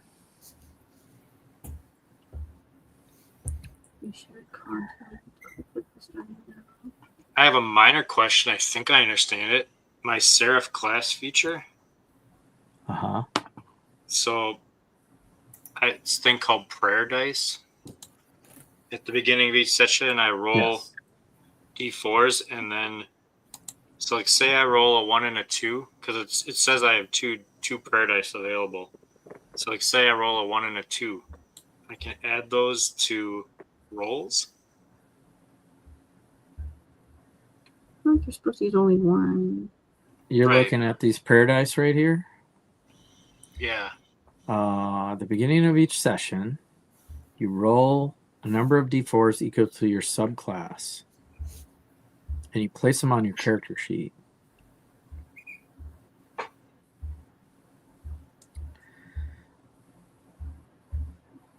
Your subclass's spellcast trait, which is... Do you know what your spellcast trait is?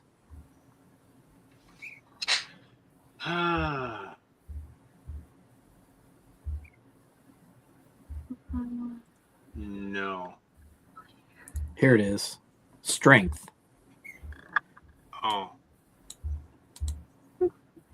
So you cast spells with strength.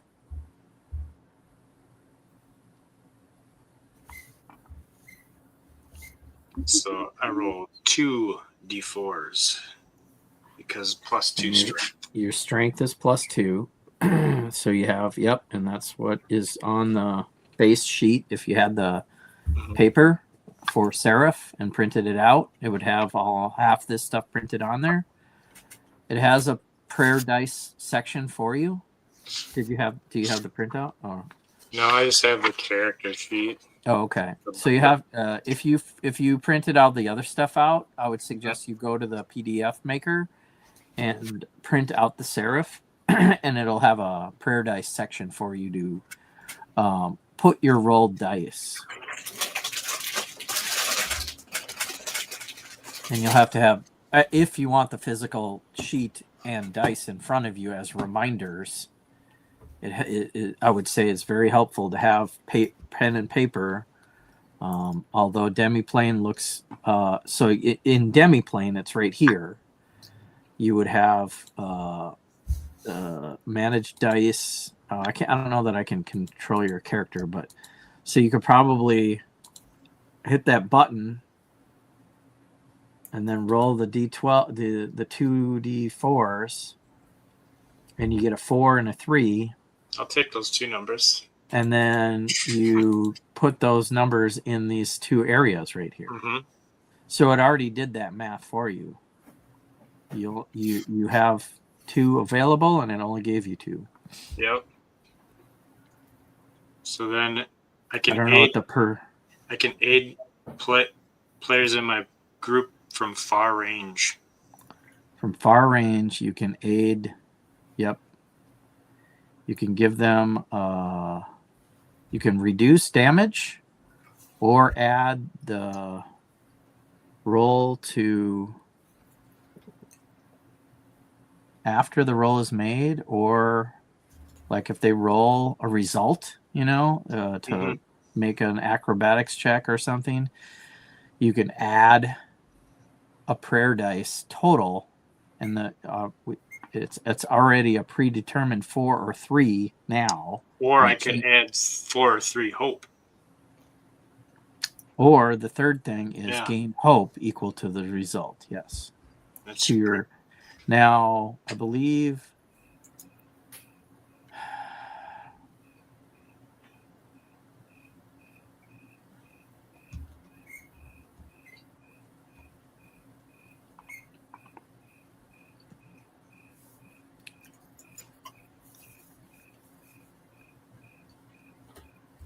I was going to say that's probably to yourself, but it is to aid an ally. So it doesn't restrict the hope going to somebody else. So if you wanted to give somebody else a whole bunch of hope, that is a possibility. It looks like. But it would be I cannot give myself that hope. No, yeah, it says aid yourself or an ally. Yes, you can give yourself. You can use this on yourself. Okay. Yep. You can use it to increase your own damage. You can use it to change your roll, to add to your roll. You can use it to gain hope or to an ally. It's pretty good. Yeah, a lot of the powers in this game are buffed up.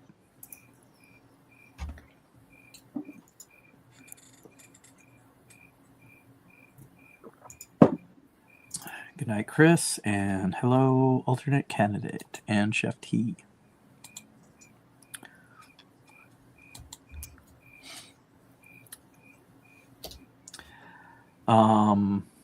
Larry, what are you doing? I'm going to be a wild-born Simia warlock. Simia, the monkey guys. Cool. Yeah. So think and so my appearance is like that, of more like a chimpanzee, a large chimpanzee like Caesar in the Planet of the Apes movies. Got it. Okay. Ish.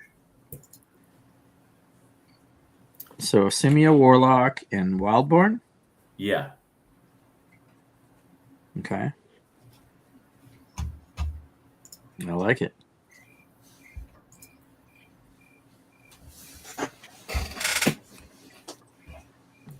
All right. Well, we're starting to gain some connections here. Are you guys through quite a bit of that character creation up to the point where you're going to? So if I stay on Tiberius. Yeah, it's a work in progress. Okay. I was like, whoa. Is that your middle name, Jim? No, it's my son's middle name. Oh, nice. That's awesome. Tiberius is also Critical Role. Right. Is it? Yeah. Yeah, there's the type. There's a there's a Tiberius in really Critical Role who's At the very beginning. not the greatest player. Just to forewarn you, I guess. He disappeared. And he's a dragonborn, so Yeah. Come on, are you serious? Yeah. Yep. but he's a wizard. I did not know that. Yeah. So Just yeah. Well, Didn't need to know that either, probably. but it's also James Kirk, right? Yeah, and like I thought, well, he's golden, so he wore a golden uniform. I don't know. Cool. Yeah, I don't know if you want to Google that guy, but Nah, the less I know, the better. I think. Yeah. Okay. So I'm going to your character builder, which I can't do. Oh, I wonder if you can give me permission to do that, and then I could do it. because I was able to do yours. I was able to get onto your character builder. On mine, yeah, and I think you gave me permission. So if I go to Nikki's character here, where did it go? Not in the cart. Oh, that's the wrong link.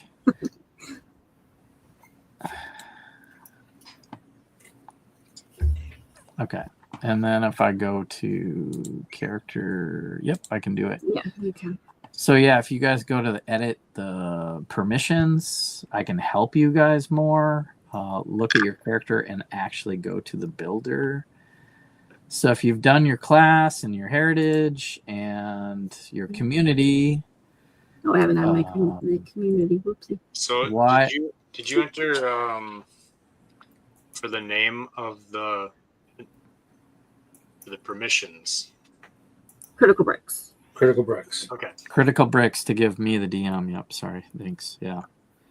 And then I can do the same for you, Larry, if you want me to look at anything with you. But do you have a space between critical and bricks? No space. Mm-mm.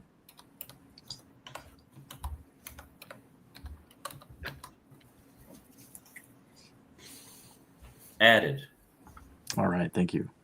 So I'm looking at Nikki's character, and the next thing would be to describe things like your eyes and your body color, and then answer some background questions, and then choose some experiences, and then create those connections to the other players.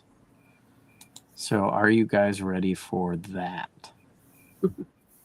I think it's kind of like we kind of need to get our backstory before we do our now story. To create connections first would be better. What's that? Create connections is what you want to do first. Yes, with the questions? I heard background. Yeah, I heard. Well, you said backstory, not background. I would hit at least one thing in order before we skip around. So, like, you put yourself together, your description, your background, your experience, and then based on your past, you come to your present and how come we're all together. Yeah. I think you should answer these background questions yourself first. At least briefly, a couple of things. And then and maybe it could change once you come up with a connection. Just, you can always change something until we start playing. Then I want to lock things in. So I did mine. They're not the best. I had a better backstory with my other guy, but. So if I go to Steve's character, since Nikki doesn't have any, that's fine. I was just looking of what's next. Mine are up too. Yeah, Hope Castles. Okay, let's look at Reed's character because I don't see a link to Steve's character. No. So it's under the details. You got to it before. Yeah, but that was your first character in a different chat. No. Mine would have been under the details on the character sheet too. You could just go from there. Oh, background. Yeah. Who taught you to fight, and why did they stay behind when you left? My father, due to his age and ailing stepmother, decided to forego and join me on this quest. So your father is with you? No, my father taught me to fight. But why did he stay behind? Due to his age and ailing stepmother, which will lead into the next question. I'm just reading one now, and that's what I'm saying. Sounds like he's with you. No, who taught you to fight, and why did they stay behind when you left home? My father taught me how to fight. Oh, he forgoed joining. Yeah, okay. yeah. Gotcha. Sorry, language. Somebody defeated you in battle years ago, and left you to die. Who was it, and why did they betray you? Your stepbrother defeated you. Oh, and he did it because he thought you were given more attention. I was given more attention by our parents. Okay, so you got a stepbrother that is kind of an enemy, or betrayed you. You betcha. Or he defeated you, and yep. Okay. So you got beef with your stepbrother. What legendary place have you always wanted to visit, and why is it so special? Grandparents' village. Sacred village of the Badgers. All right. So that's Reed's character. And you have experiences. Survivalist, and if you look delicious, you are dying today.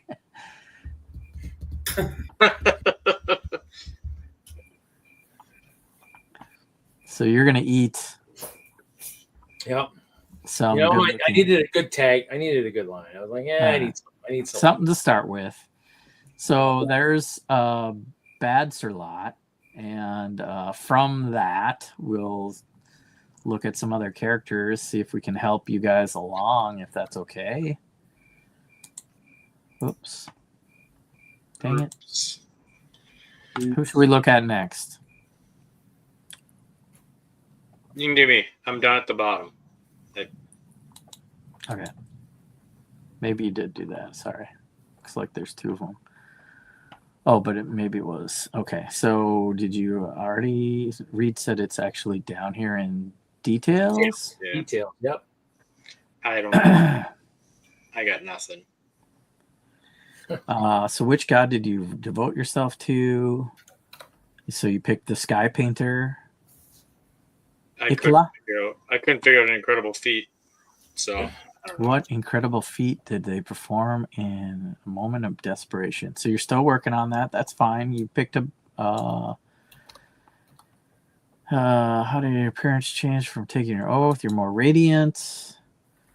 In what strange and unique way do you communicate with your god? You draw images in the sand and dirt. Okay, that's interesting. I like that.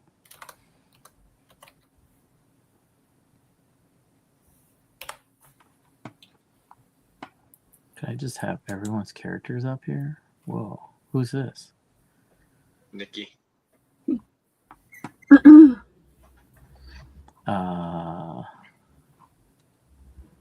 Maybe let me go away from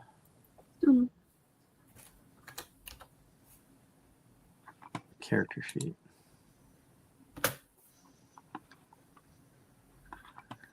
So I got Tiberius and Ileana.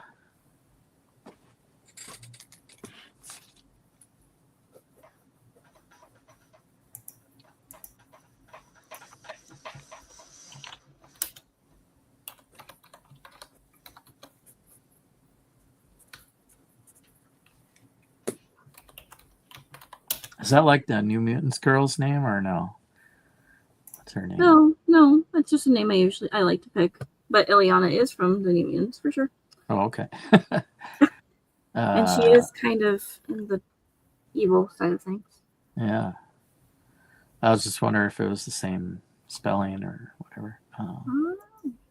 Okay. Ileana. Yeah, that sounded familiar. That's why. So you're working on some details. Born a witch, mother and other fungal ancestors have a coven and taught me everything I know. Nomadic gypsy-like group. Okay. Thinking about the other one. There's something I'm looking for. Yeah, and if you want a secret background, then don't write it in here. We're like,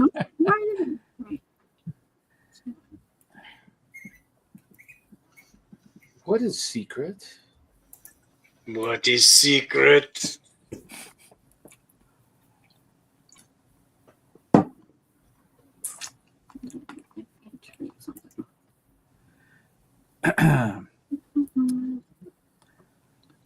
Nope.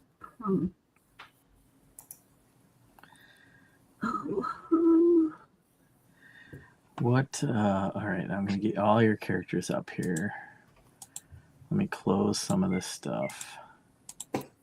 Serpent sickness. There we go. That's what I was trying to pull up. Definitely. Somebody from the Haven population. With serpent sickness. I got those two. Got Bachelor Lot up.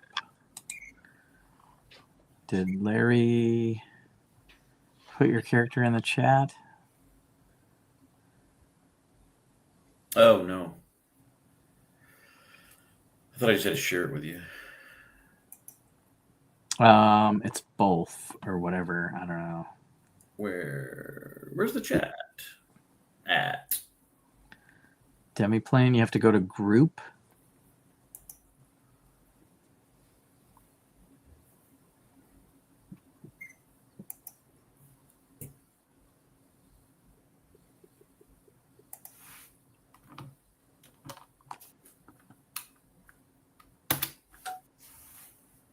Bloop. Okay. The new guy. Wildborn Simia Warlock. Yep. Working on that, and then details. Got to work on that too. Yeah. Because it'd be cool to get to connections while we're all here, and then we can make some minor adaptions, and I'd like you guys to try to make yourselves in minifig form, so I can copy what you think your character looks like in Lego form. Boy. So keep that in mind. Like Steve kind of changed to the gold head of the dragon. Sorry. Hey, I got a red one. That's fine with me. But if we have any other cool little challenges where we recreate scenes and stuff in Lego, might want that to be more accessible. You have to scrap my minifig altogether. I think I'm made like all golden now. Right. So they're collecting those golden Ninjago figs or something. The golden Harry Potter. Just put the gold head on Troy's gold paladin armor guy. Yeah. There was a CMF that had a golden warrior thing, and I pretty much just made that Holy Swiss. Yep, I remember that one. Yeah. And we had a D&D. You still have my character I gave you, right? We had a Dragonborn in the D&Ds. Yeah. The D&D set had the green dragon head. But the CMF had the gold. Or the CMF had the gold. Is that right? Yeah, because it was a paladin. Oh, the D&D CMF. Yes. You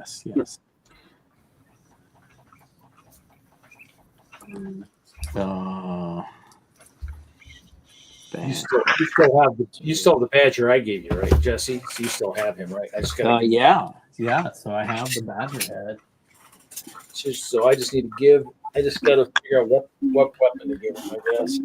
Well, I have. Let's see. Is this it? Yep.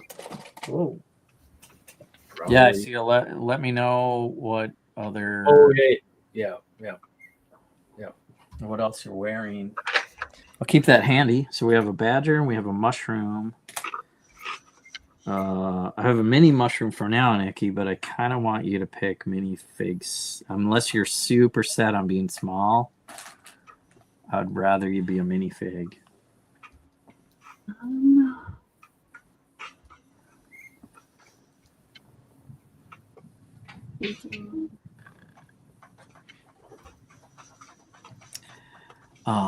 And then we have a dragon, a gold dragon head.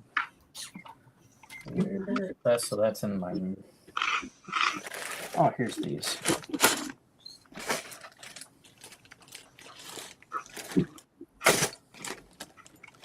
It should be in here. Yep, there's one. This guy. But you're going to be a paladin, so.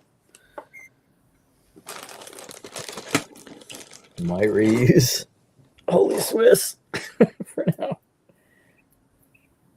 Gonna have to change his arms though to. He might not fit with these shoulder armor. Oh.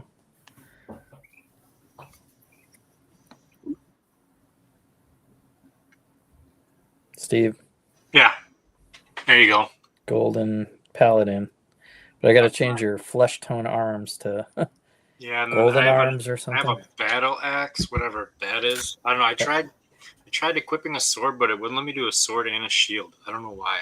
I was just like glitchy or something. But was it a two-handed sword or was it a one-handed sword? It was a Probably. It was one-handed. All right, let's look at Tiberius. Hallowed axe. So let me go to the builder part because I don't know how to change it otherwise. But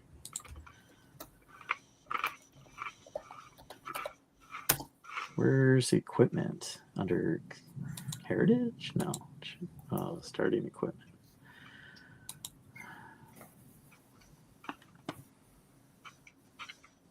Primary weapon.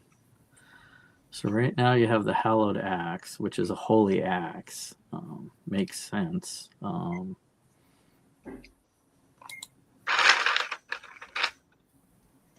It's one-handed. So you were trying to get what sword? I think it was on the second page. Start with an S.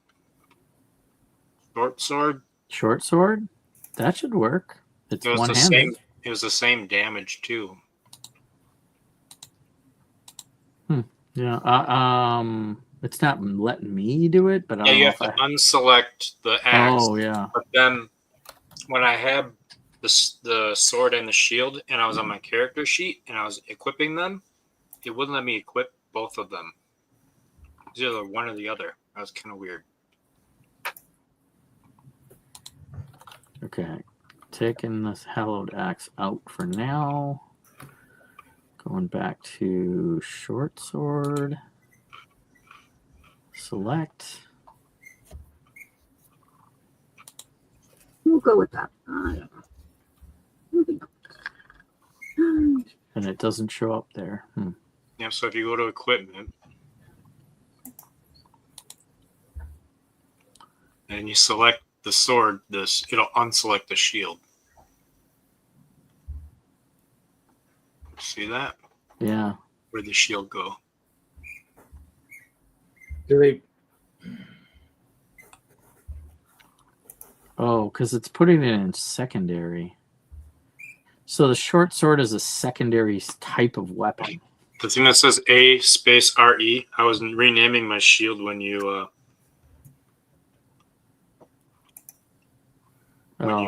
did I screw it up because I'm in your character builder? kind of, but not really. I was renaming it, and then you went into it, so I stopped naming my shield. Naming your shield. Yeah. Okay. Sorry. You're gonna have to pick up a weapon that's primary. So the problem with that is you picked a secondary type of weapon. Huh. You can't have two secondary weapons.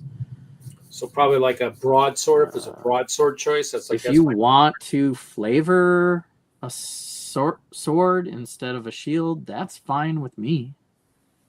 Oh, look at that. I can see you changing your stuff. That's wild.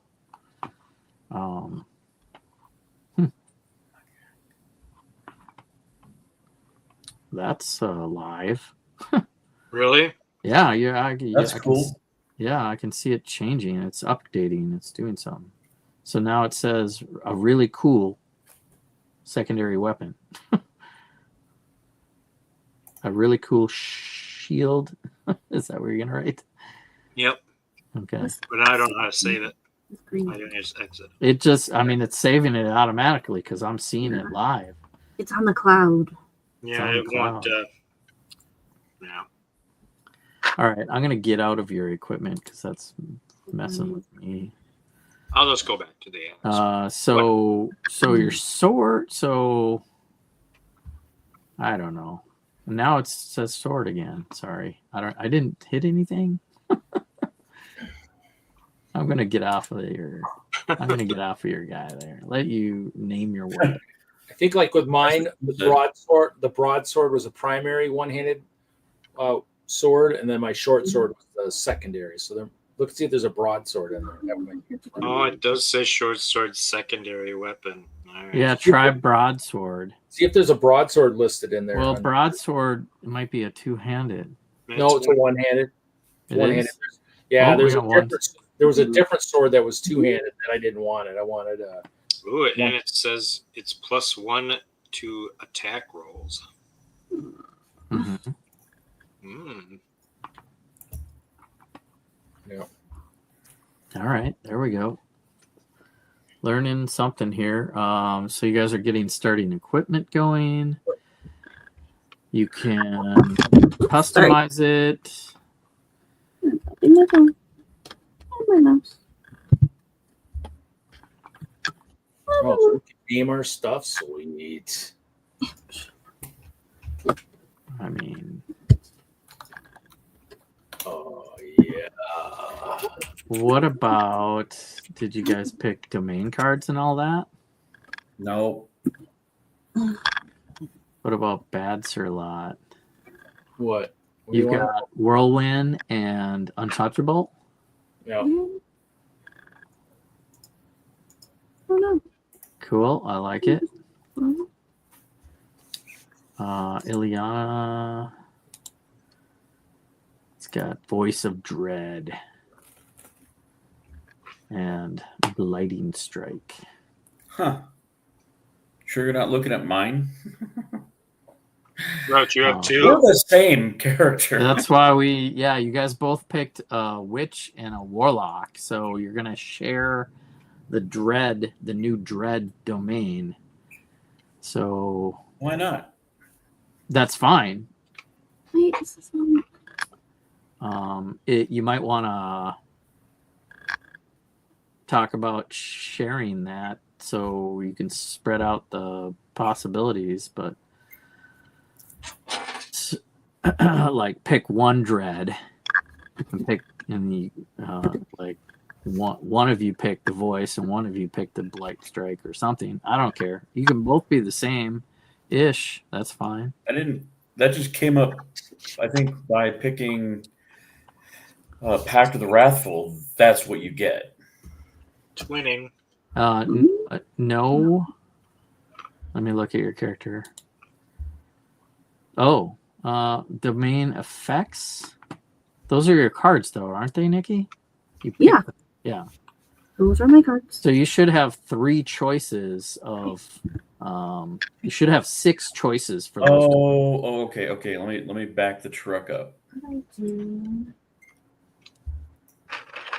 Let's see. That's under where? So if we go to your character builder here, is it class or in class, and then probably way at the bottom, your deck domain cards. Yeah. There we go. There's all 6 of the options, and you just by chance picked the same 2 that Nikki wanted. Yeah. So you guys can fight over it. Suck. No, or 4. Let's see.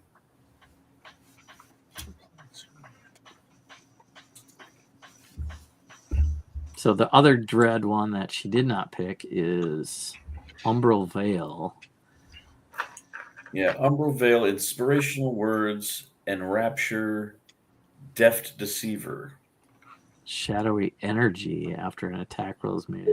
Ones I have. Gain plus.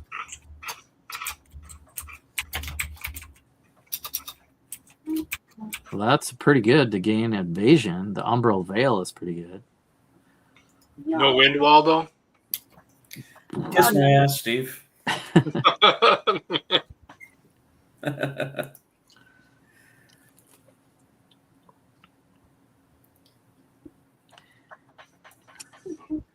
right, I'm going to switch to Umbral Vale from the Voice of Dread.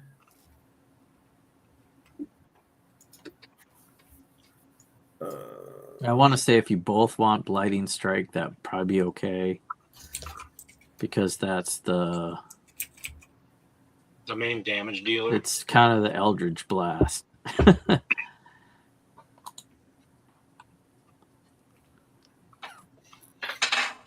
But you could flavor the energy different, probably. Well, let's see. Blighting Strike. It's a magic damage.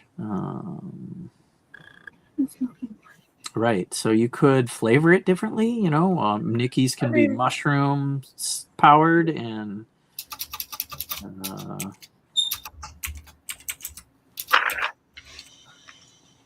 the chimpanzee warlock could be poo. Just throw poo. I will throw monkey poo. Magic monkey. Well, you know what? Actually, that's actually in Critical Role 2, kind of. One of the characters' familiars is a monkey, and it throws fiery poo. That's got to be Sam's character. Nope. Ashley. Oh, really? It was Liam who was the monkey.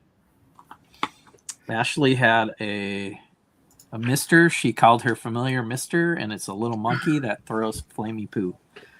That's cool. I think mine's going to be more. I was thinking of something like a. But yeah, so I'd say because that is kind of the main thing. If you both want that, that's definitely okay. But I would flavor it differently. I'll flavor it with poo. No, I'm not just kidding. I'm not going to do that. Poo flavored root beer. I went to the largest candy store and got another case of custom root beers, and one of them is Rocky Mountain root beer. Nice. Cool. Steve, I loved your idea of naming weapons, so I went and had some fun. Yeah, my shield is called a really cool shield. Rocky Mountain soda from Denver, Colorado. My broadsword's the Perplexer. Cool. My secondary weapon is the Boogeyman. Armor is striped armor.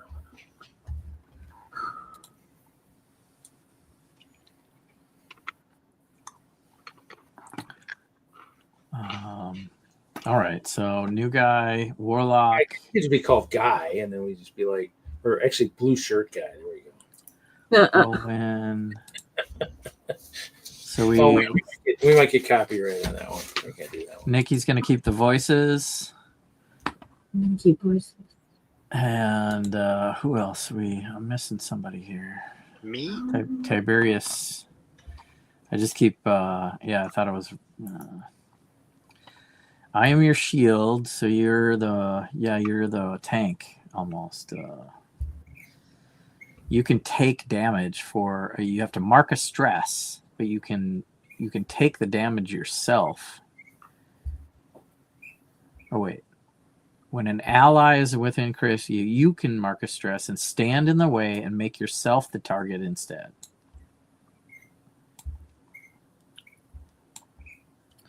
When you take this damage, you can mark any number of armor slots. Wow.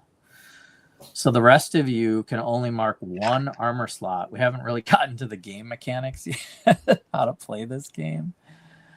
But when you take damage, you take minor damage for 1 hit point, major damage for 2 hit points, or severe damage for 3 hit points. So if you get a severe damage, you have to mark 3 hit points, or you can mark 1 armor slot. For severe damage. For any damage. So if you get minor damage, you can take 1 armor slot and take no damage. But you can only mark 1 armor slot. unless you have a feat like this one that says you can take more.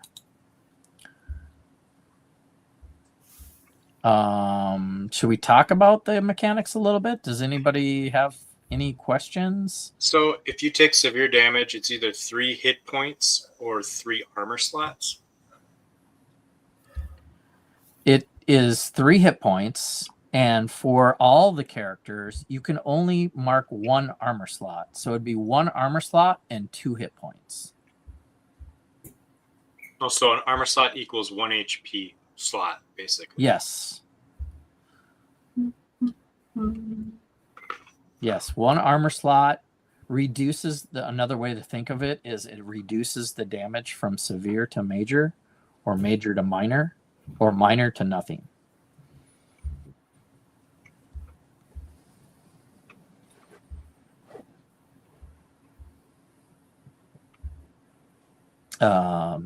So I am your shield. If I took severe damage, I could just mark 1 armor slot, and I could have take no damage then to my ally.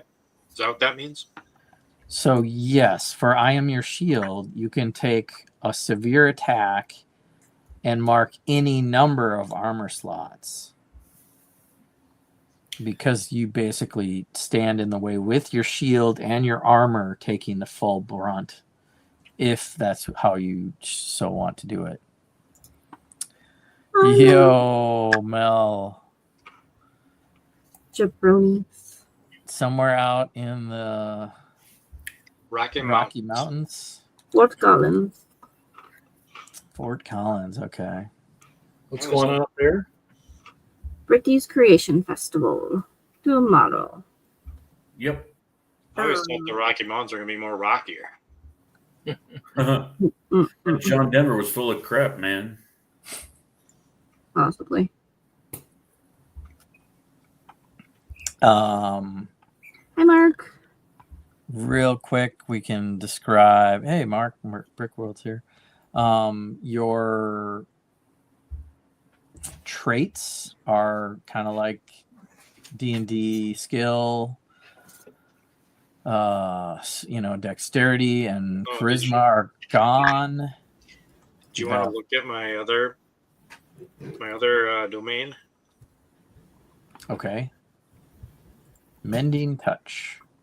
Lay on hands on a creature and a channel healing magic to close their wounds. You take a few minutes to focus on the target you're helping. Spend 2 hope and clear a hit point or stress on them.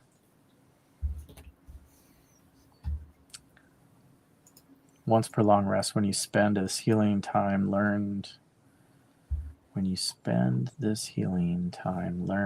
something new about them or revealing something about yourself, you can clear 2 hit points or 2 stress on them during a long rest.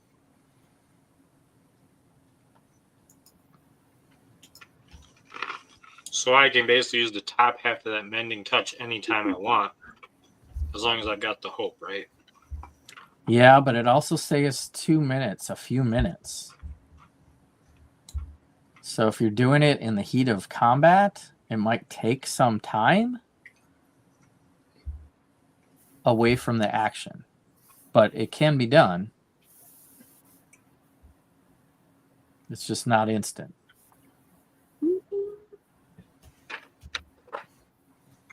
Creepy. But it's shorter than a short rest, if that makes sense.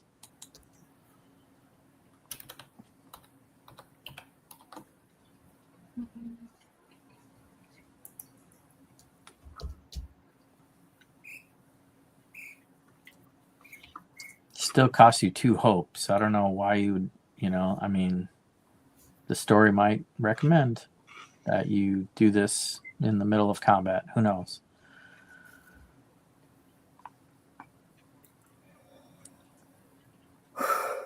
When you spend this time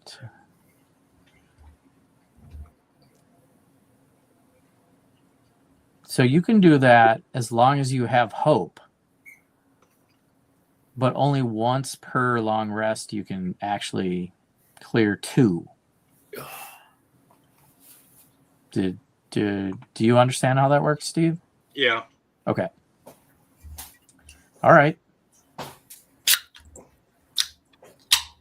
So we have that. We know how that works. Do you guys want to move on to the connections?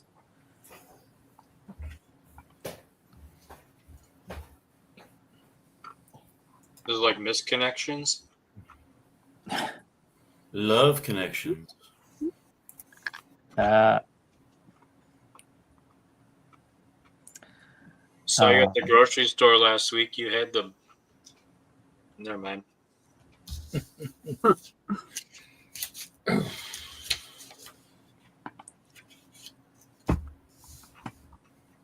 All right. Well, I know Reed's been prepped a lot, so Bad Sir Lot.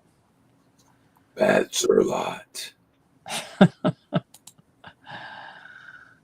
Oh, and you already filled this in. You can't do that. So I let's can change it. let's see if what Reed wrote in works with everybody in the party now that we have a party. It automatically won't. I won't allow it. He wrote we knew each other long before this party came together. In a storm in the forest, they took shelter in a hollowed out tree. It was a massive, and first we didn't know more than ourselves in the tree until one of us started fire to keep it warm. So I mean, I like the idea that you took shelter in a hollowed out tree and met each other briefly. At least this would be the Wildborn. Yes. Someone else that would be in the forest would have to be somebody from that area. I would say, since Steve's character is from the Ridgeborn, this did not happen with Tiberius. Correct. So if you could add the word, some of us Wildborn met before. I think Larry and Nikki would be okay with that. Why were we in this hollowed out tree? It was raining. It's a storm. But then why do we want to all go on adventures? We're figuring that out. We're figuring that out. Yeah. If you don't like it, would you not take shelter in a storm? Well, yeah, but I'm trying to think of what. Well, we didn't know each other. It was such a massive tree. We each took shelter. We didn't know each other until somebody started a fire. How big of a tree do you think this is? Massive. I'm talking massive. Like it's 100 feet? Yeah, 100 feet diameter. Monkey, maybe it's like my tree. Super. I mean, this is fantasy stuff. So you're talking, 1,000-year-old tree or something. Trees don't chop down like they do in the human realm. We chop them down.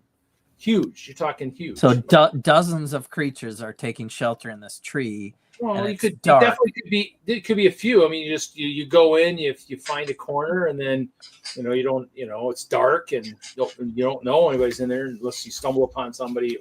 But I mean, we can change it. I just threw that in there. Just thought that'd be kind of cool, but we can change it up. But I'm coming from a forest. I think it's a good starting point. Are you, Larry? You have?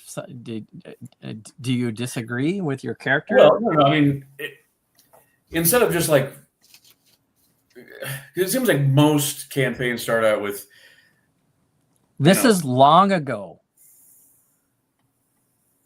You once knew each other way before the party game together. Okay.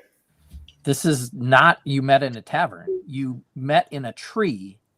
And then went your separate ways. Okay. Yeah, we took shelter in a storm in the woods and in a tree. It was a big tree. You just kind of stumble upon something that, wow, there's an opening. You go inside. Somebody might have gone all the way to the back. Somebody went to a side. You didn't know, and then somebody Smart enough, it started to get cold. Somebody starts a fire, and wow, it was like, oh wow, there's other people in here. Oh crap, you're like, oh, startled, I mean, it could be anything. It doesn't have to be a tree. It could be anything in the forest, just kind of like a big bunch of brush or something, and just somehow it's closed off, big hedge or something. I don't know. I just thought tree sounded. Oh, okay, so one day we all randomly we're just walking through the woods. We're all had a moment where we all came together. We kind of randomly bumped into one another. Bumped into each other. Yep. Years later, at our tree reunion, Mm-hmm. the adventure begins. I mean, what do we? That's what we're gonna figure out. Yeah. Is there a Facebook page for the tree reunion, or? See, it's a fun story. I like it. Maybe I need to get access to my notebook. Make sure you bring your book. All right, Larry, since you're speaking up, I'm going to make you go next. Read your connection question. I did, and they're dumb. Well, read it anyway. Read one of them. All right.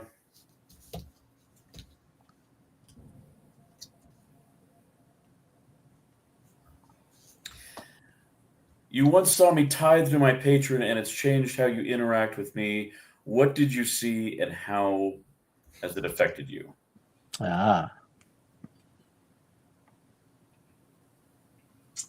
Steve. Yeah, I want to. So, Steve, you once saw me tithe to my patron, and it's changed how you interact with me. What did you see, and how has it affected you? What about your I don't understand any of those words. So I was giving an offering to my patron deity. Which question is this? This is under create. Does everybody have the same ones, or is it the second one? No, everyone has different questions depending on the class they pick. Okay. And because you picked Warlock and Witch, I have no idea what your guys' says. What are yours, Nikki? What about the magical practices makes you most ill at ease? Oh, so yours are different. Okay.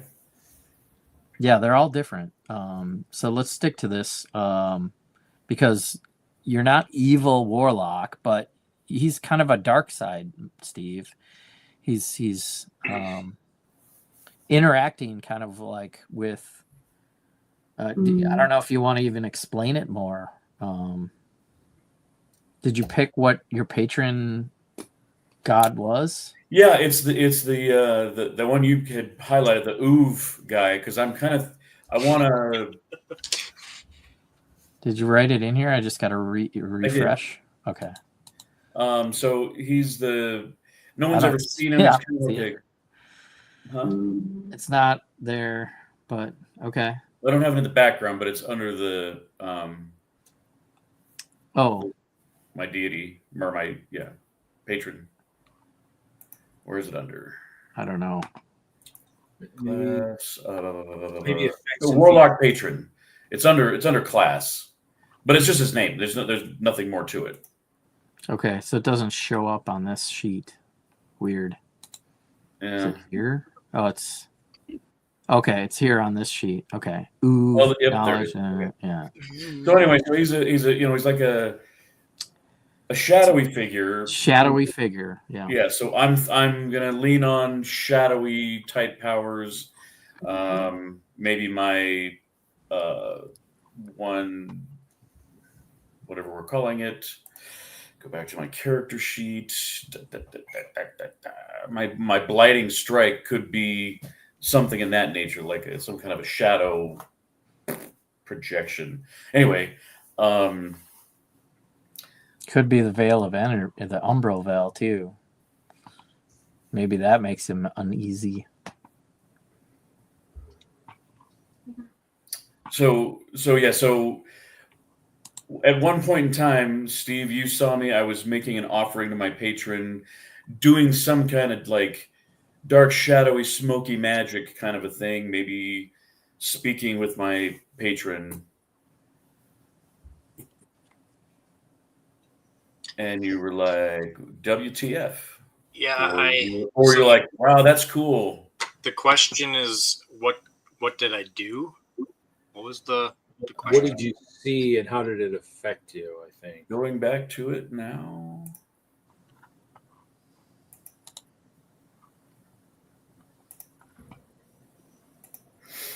So you saw this interaction. It changes how you interact with me. What did you see and how has it affected you? I would say I don't think I liked it too much.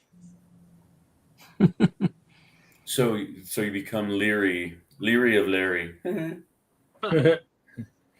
Because I'm more about the light.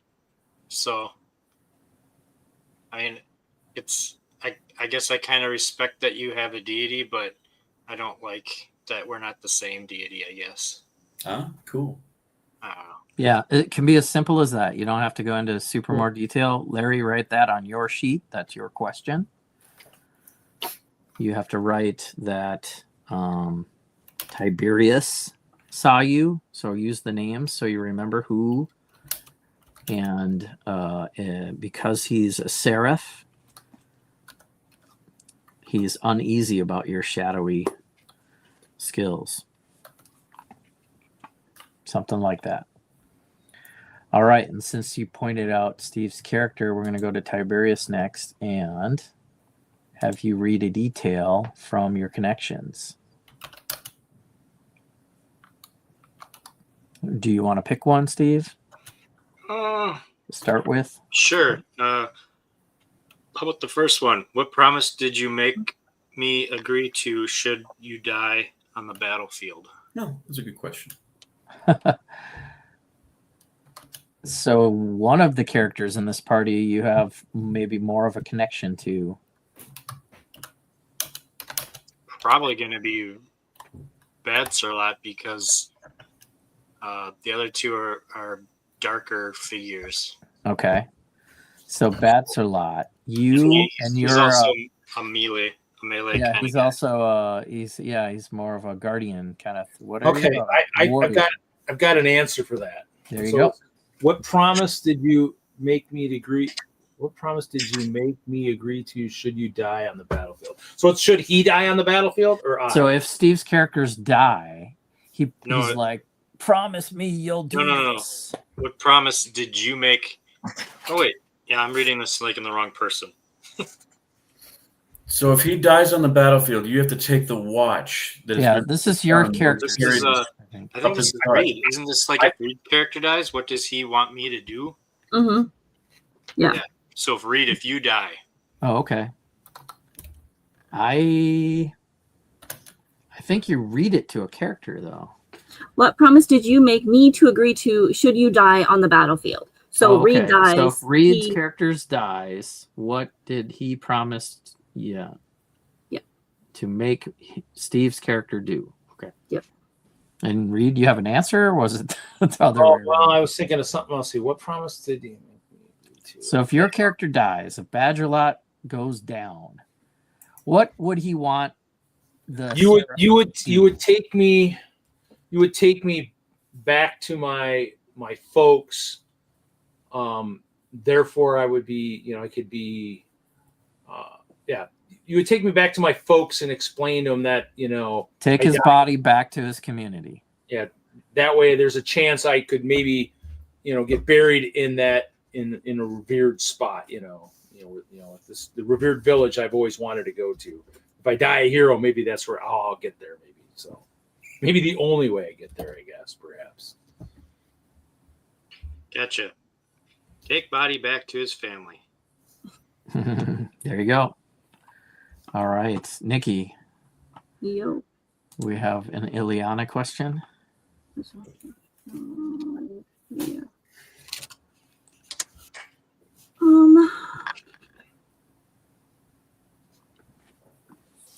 I once appeared to you in a dream and shared a vision of the future. What did I tell you? Who are you going to ask? Whoever wants to answer. Who would think I would send them a dream? The other warlock. So, Larry. Say the question again. I once appeared to you in a dream and shared a vision of the future. What did I tell you? Oh, a vision of the future. You shared it. You had a dream of a vision of the future, and you shared the vision? I appeared to you in a dream. Oh, okay. I missed that part because of Works. in a I dream. once appeared to you in a dream and shared a vision of the future to you in the dream. Oh, okay. What did I tell you?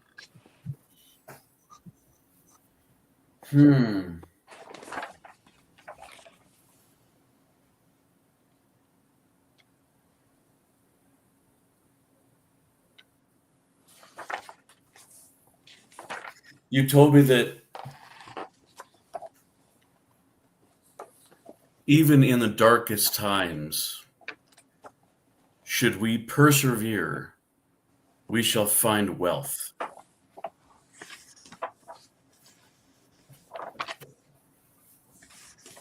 And if that makes sense to your character, it doesn't have to completely be true. It was a dream. It was like cryptic and right. Well, I'm not sure if Nikki's character cares about wealth. That's what I'm getting at. But it doesn't matter. Well, you can reject what I said and we can do something else because that's in the rules right here. I'm a gypsy, so yes, go for it. We're good. All right. Oh, you were And a just coven. okay. There you go. Yep. And this is how we create connections. I'm figuring it out. Do you have the bone demon, Jesse? Do I have the Bone Demon From Monkey Kid? Lego set? Yeah. From Monkey Kid? Yeah. Yeah. I want to be the bone demon lady. Oh, the lady. Yeah. Okay. Nice. Because it goes with my poisonous purple mushroom. Do you have the evil macaque from Monkey Kid? I do. Oh, well, I do. I don't know from this. The evil what? Macaque. Macaque. The macaque. Not your cack. Macaque. Whoa. Hey now. Whoa. Pineapple. Pineapple. Hold on. Or there's also Savage Rumble. It's You're gonna be a monkey, right? From Monkey Kid? yeah, I'm a dark monkey. So yeah, I have all the monkeys in one spot. Hold please. Hold, please. Holding. Somewhere. What is my notes? While we're holding, Larry,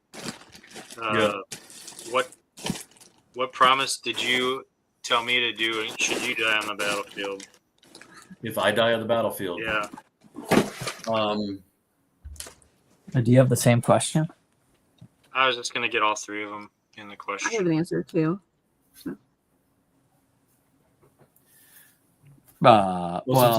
Since I was quoting earlier, but nobody got it, I would say, I need you to take this watch and give it to my son that I've been carrying up my ass for years. Give your son your watch. Okay. Pulp Fiction reference. No, I don't actually have a watch because they don't. What's a watch? I don't know that I want you to ask that question to all three characters. All right. Very well, Game Master. You could ask me a different question, and you can make up a question. See, because there's three questions, so I would definitely answer all three questions, but you don't have to answer all three questions to every single person. Gotcha. Jesse, there's the minifigure. The name is Savage or Rumble, and he's in 6 different Monkey Kid sets. So, please describe it. Monkey Kid.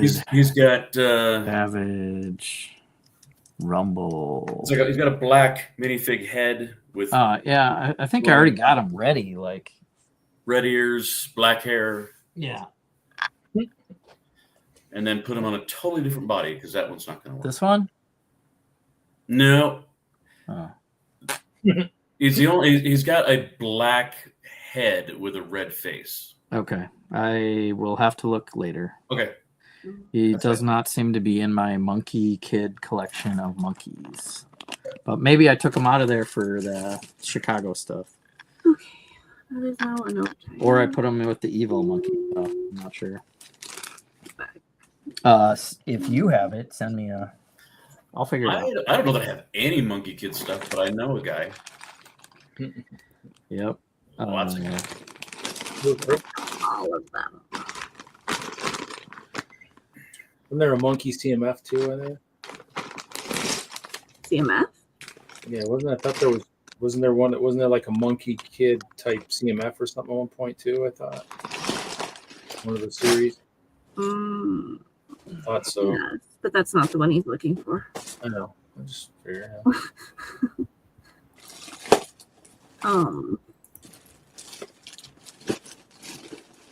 Hey, Nikki, Yo. why do you ask me so many questions about my god? Oh my god. Because I don't really believe in a god, and I just want to know why you put so much faith into one. Which ties into one of my backgrounds of my coven once opened a portal and almost released an elder god and destroyed the world.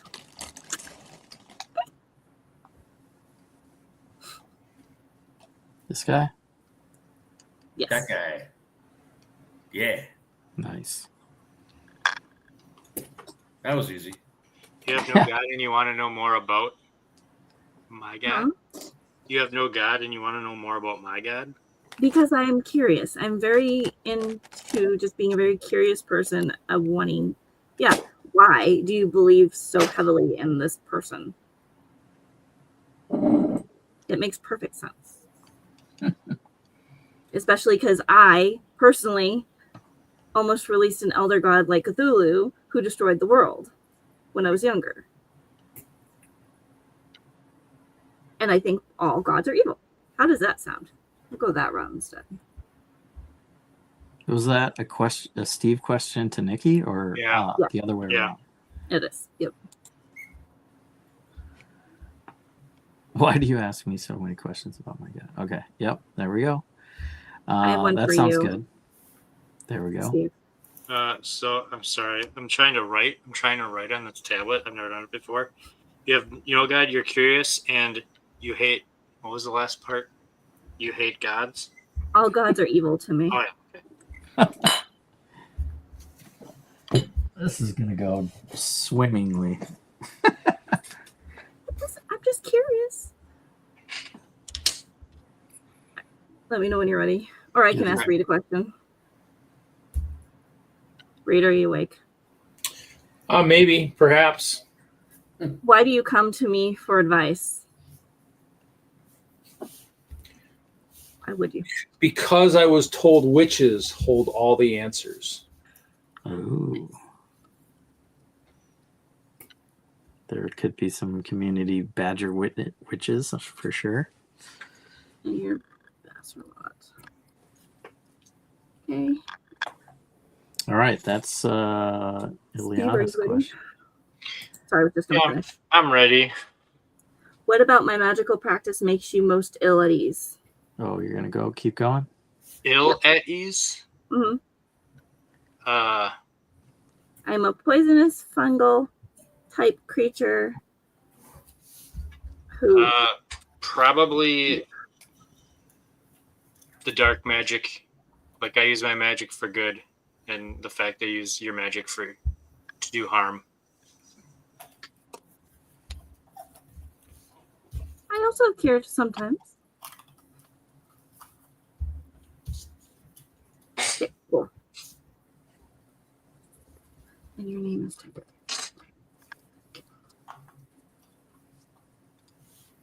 All right.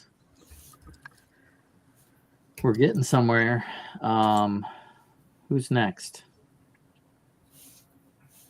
Reed, did we I might as well ask new guy. I really need a name. What mundane task do you usually help me with off the battlefield? As a monkey. Cleaning up the poo. So many poo jokes coming already.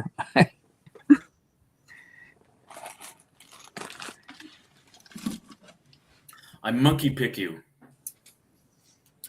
I help you, tidy up your armor and appearance, and wipe the blood off. And No, so there is a short rest, fix your armor skill. So maybe you guys help. Maybe you're very helpful with the fixing of the armor thing. I'm a little obsessive about things being neat, so that's what I help you with. I monkey pick you. I love it. Yeah, you can write monkey pick, or mechanically, maybe you're good at helping him with the armor.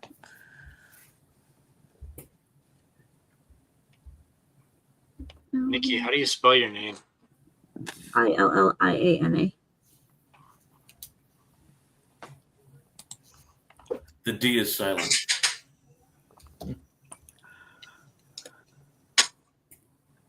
Oh, so close. What part of new guy is silent? The K. G. My name is Rick. The P is silent. Who is not?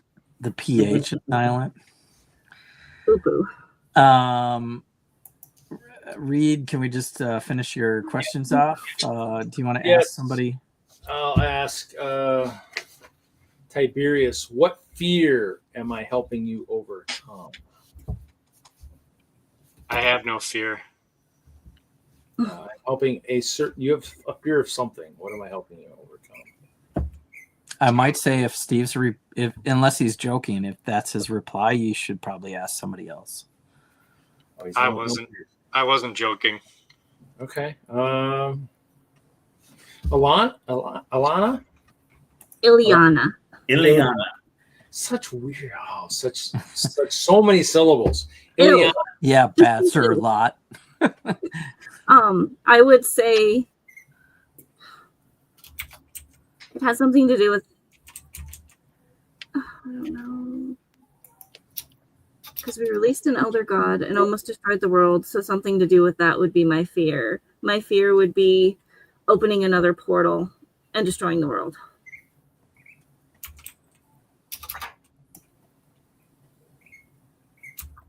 I don't know why that's a question for me. I don't know how he would help you overcome that fear, though. He's helping you overcome that fear. Go figure. That might be too big of a fear. He can keep me from opening portal. Portalitis, basically. Portalitis. There we go. All right, we got there. Sure, there's another word. Portalitis once. Yep. I'm not trying to shoot it down. I'm just trying to help fill in some blanks here.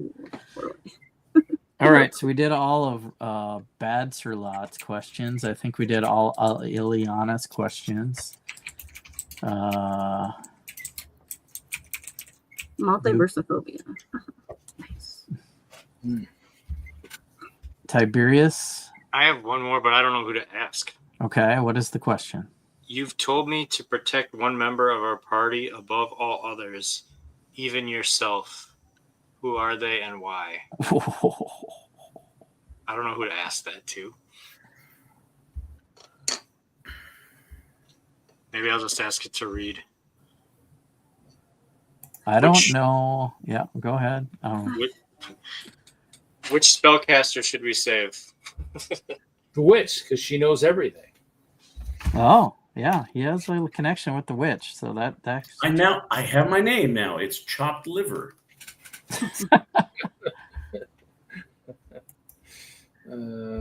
He's asking the new guy questions. All right, I like that because of the connection to the witches and the badgers, and so that tracks. All right, new guy. Did we answer all these? We did the middle one. Yeah. Did you do the last one? No, I'll ask that one. To Ileana, I once did something very foolish, and you have never let me live it down. What was it? Don't say fling my poo. Kill the toddler. Don't say poo. Hey, that last game. In game. In this one. Yeah. So this Daggerheart's established. Obviously they're establishing connections that you guys have been together for a while. Yeah. Obviously. I need more of a backstory with somebody before I can even go that route. This seems. He's a magic user of sorts. He's kind of. This seems simple. Yeah, he does something foolish, and you just joke him about it. Yeah, maybe we can come back to that, but or maybe Larry can share what monkey picking things he does. Torch someone's. Could be maybe tripped on his tail or something, or. He conjured Jumanji. made you so large during one fight that you were visible to everybody, and yeah, I don't know, something crazy. Cast the wrong spell. I mean, sure. Like that. You could cast the wrong spell. Maybe just the fact that he has a pact with a deity. An evil one. It doesn't say Uv doesn't say he's evil necessarily. I think they're all evil. Oh, that's right. I'm just gonna go with So judgy. that. So I mean, yeah, I I'll think believe them. that might track, but it might be not quite what the question's asking. No, it's not. You could think that his pact is foolish. It's going to be something we're going to hear a lot of around the campfire. I'm guessing, Mm-hmm. during our rests. If I never let him down, yeah.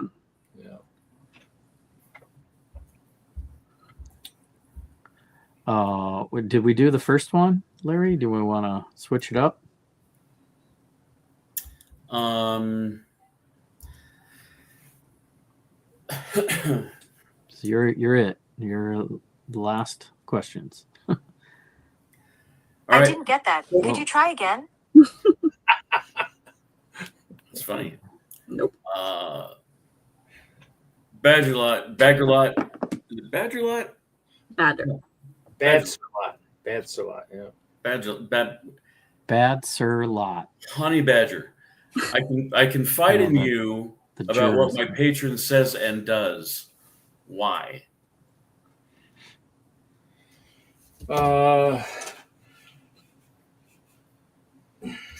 Say it one more time, just so I think I got an idea. Yeah. I confide in you about what my patron says and does. Why?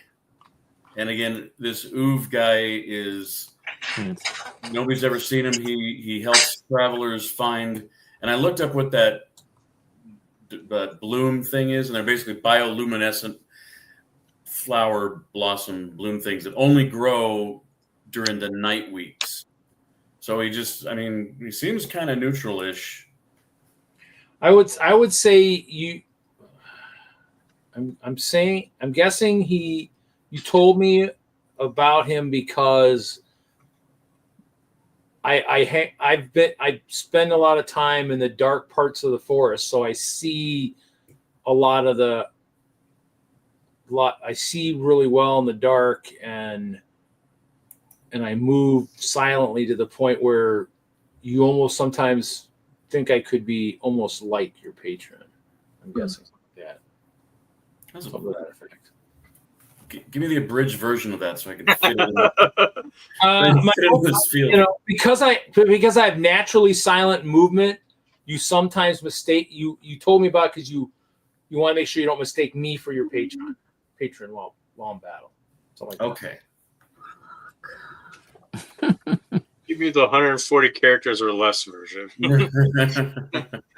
Sorry, Bad Sirlot doesn't do that. Honey Badger don't care. All right. And then lastly, I did this in Chicago. The GM asked the whole party if you're ready. Are you still writing the answer of Sir Bad-Sir-Lot? Not anymore. Okay. So you might have to write this. I just typed because Bad-Sir-Lot is afraid of the dark. That's just kidding. I don't know where you can write other in your journal. Yeah, you can write in your journal and add a new Write entry. down a new entry. Click on new GM entry. question. GM connection question. And it doesn't have to relate to the other party members necessarily. It's more of a soul-searching question. You know how you stare at the fire and you can kind of get lost in your thoughts? Alone at a campfire, your character would stare off into the fire or stare up at the stars and get lost in thought. Where do your thoughts go when your character gets lost in either the sky of the night sky or fire?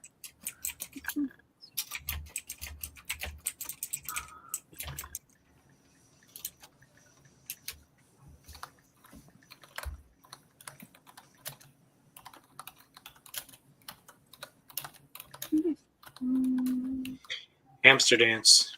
It's just Homer Simpson's brain with the.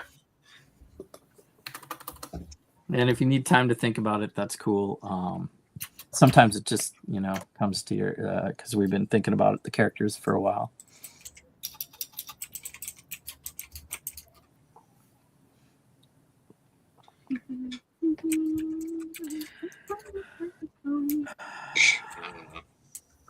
Could be as simple of Larry's warlock just thinking of the pact. Could be something in the community. Could be whatever you guys want. But it'd be cool if you shared something or maybe we can do it during the next campfire long rest.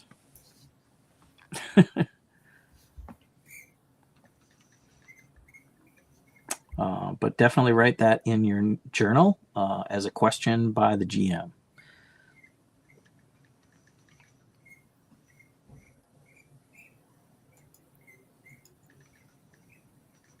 It's kind of a deep thought. But all those questions were kind of out there. Why do you make us think so much? I'll share what mine was. Okay. Oh, what? I typed it in and then I hit new entry and then it's going to delete itself. So I'm going to have to figure out how to copy it. Hold on. Just hit that arrow and it'll just go right back over You to the... click new entry and then it goes into a file. Does it show anything in your journal if you click? Because I have 2 in mine already.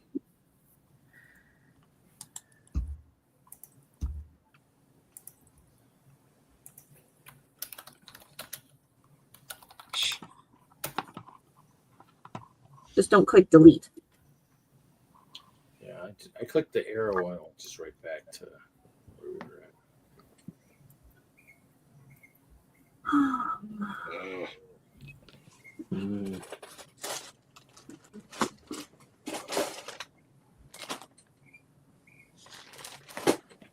I gotta find that evil witch-looking girl.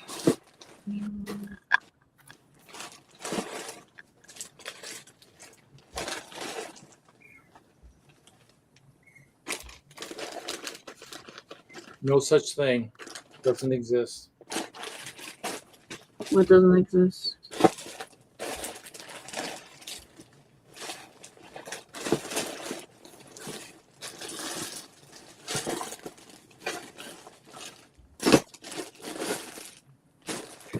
So my answer is perched on my mountain ledge thinking about the view over my home. All right. Yeah, I like it. You're thinking of a memory of your homeland. It's gonna be a theme, I think. Yeah. Cool. That's all right. A shared experience. I like it. That's where mine goes. I'm communicating with my fellow Bungirls Okay. and my coven since we're all connected. Code for tripping on shrooms. Yep. Yep. You All go the into time. the hive mind awareness. Yep. I like it. That is what I do. Godsend.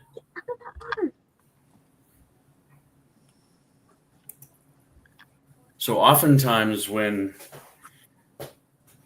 I look up into the sky, because it is rumored, the lore is that Uv, the Watcher of the Night Bloom, watches over the Fanwick Knights from his home on the moon. And I ponder what my patron intends for my future. Mm.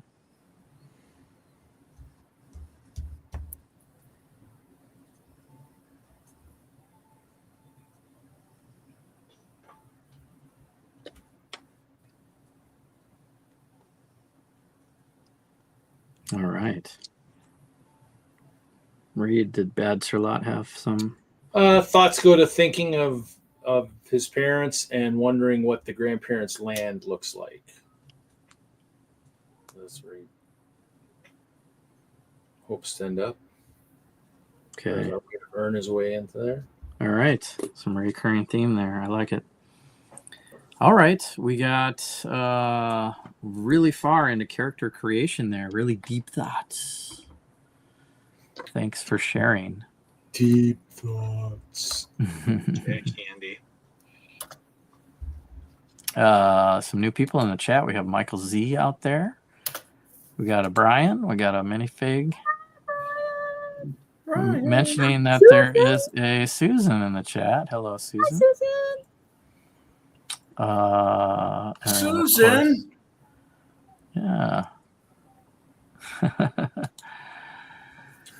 So yeah, we're playing a session 0 here. So there's a season. Learning how to create characters. Magic for Susans. We did a lot. I think that's it. Do you have any questions for me now that we've gone in so deep into the party? Do you have a party name you maybe want to come up with, or we can put that on the to-do list?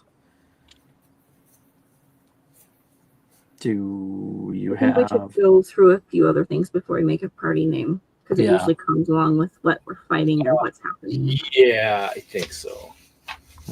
We're hoping this will not be Chaos Crew. Well, the difference is all these connection questions are like, whoa, we know each other, so. Tree huggers. So weird. Tree huggers. Please no. So we'll start a new chat, maybe a Daggerheart chat with the 5 of us, and keep the discussion going about this Witherwild. Boy, all the W's. Witch, warrior, warlock, and seraph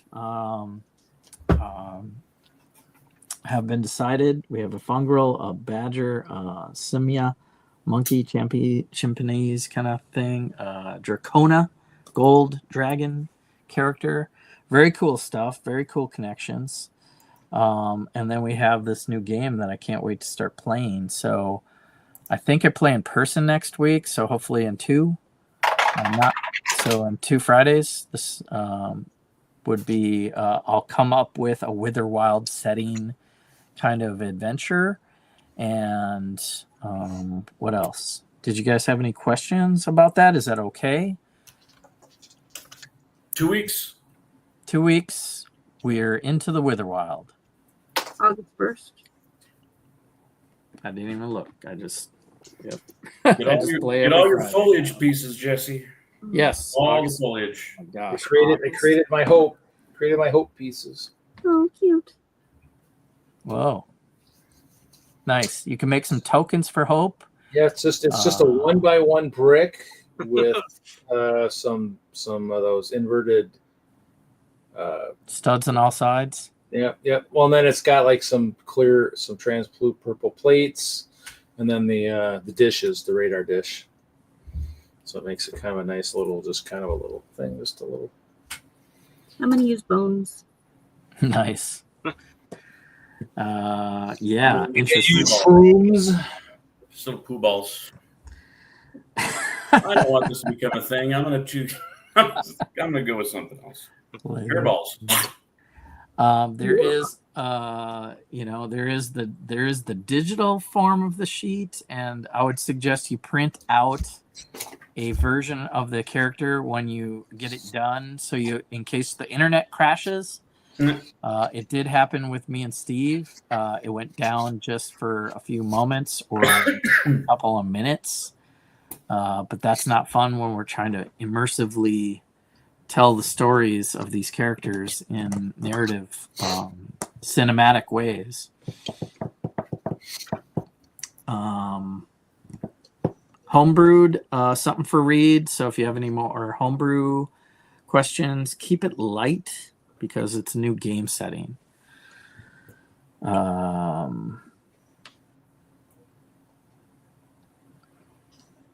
else? I guess we're done. We're done for tonight. 3 hours. Yeah. Gotta finish. I gotta take all that down.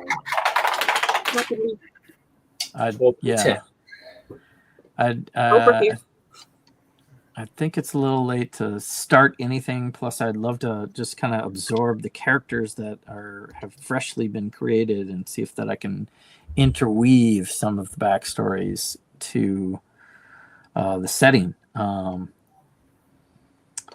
You can roll dice physically, or you can roll them on demiplane, and we'll figure this out on the next session of Daggerheart. Now, do we need special dice, or do we just designate one like fear and one hope type thing for? Were they D6s or whatever? Different colors. D12. D12. Oh, okay. So it'd be good if you had a red one and a blue one, or if you. I went to the game store and bought a clear, like white dice for hope. Yeah, there you go. You got it. Yep. Yeah. You'll roll doubles as a critical success. Otherwise, you count the total as the total of the roll plus your modifier. And if you roll with fear, I get a turn, or I get a fear token. And I'll grab one of these black fear tokens, and might have a counter on my screen. So I'll change my name where it says Daggerheart. I'll just put Fear 6. And if I gain, if my total changes, I'll try to keep up with that in mid game, so you know what my total is. I had a bunch of 2x2 bricks that I was just going to use and add them so I could visually see what was going on. I don't know if you were going to do something like that or not. So, yeah, you could keep your own tokens in front of you to keep track of the fear if you want. But I'll be using them, and I will tell you when I use them.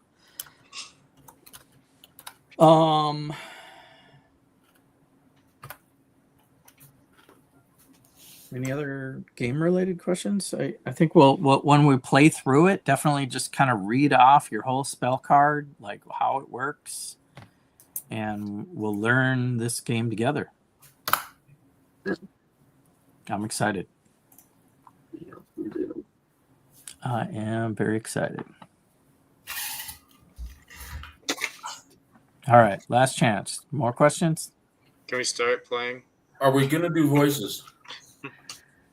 But of course, I know Reed is. Still thinking of my voice. I haven't decided quite yet. Okay, so no.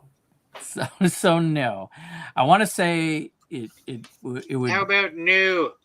It would be better in this game because it is a narrative game, but I mean, I think you did it well with the Sean Connery thing before, where you just limit it to when you're actually talking to somebody and it's an important conversation. It doesn't have to be all the time. new guy, get your tail out of my face.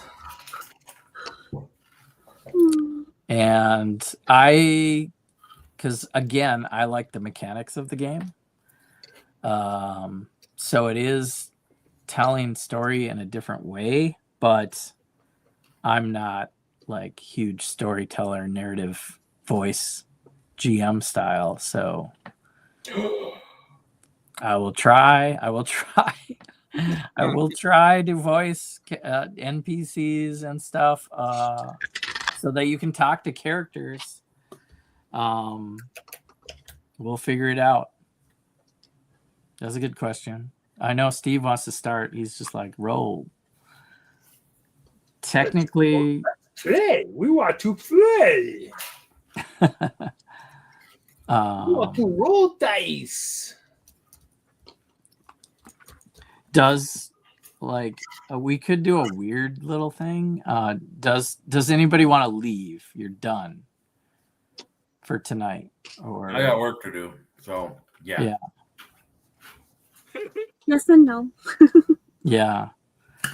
I feel like I want to flavor it more for our first session instead of jump in cold. I mean, I have a quick start thing, but it wouldn't play into the Witherwild exactly. So let me think about it. I think I want to absorb the game here. And I mean, we could always do something like plan a session 0.1, not live, just meet up for a bit and It's okay. There's part at Montreal hang out. There, I mean, so there is a.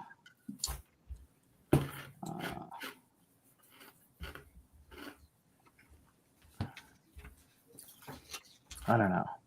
Spidey Bart and I will just go kill the evil Mike up at the Restful Lily while you guys go do. Where did Prontero come from? He's changed his. What's happening now? Yeah, there's a lot going on. I want to roll dice too. I want to get into it, but I also want it to mean a little bit something more. And so, let's save it for the next session.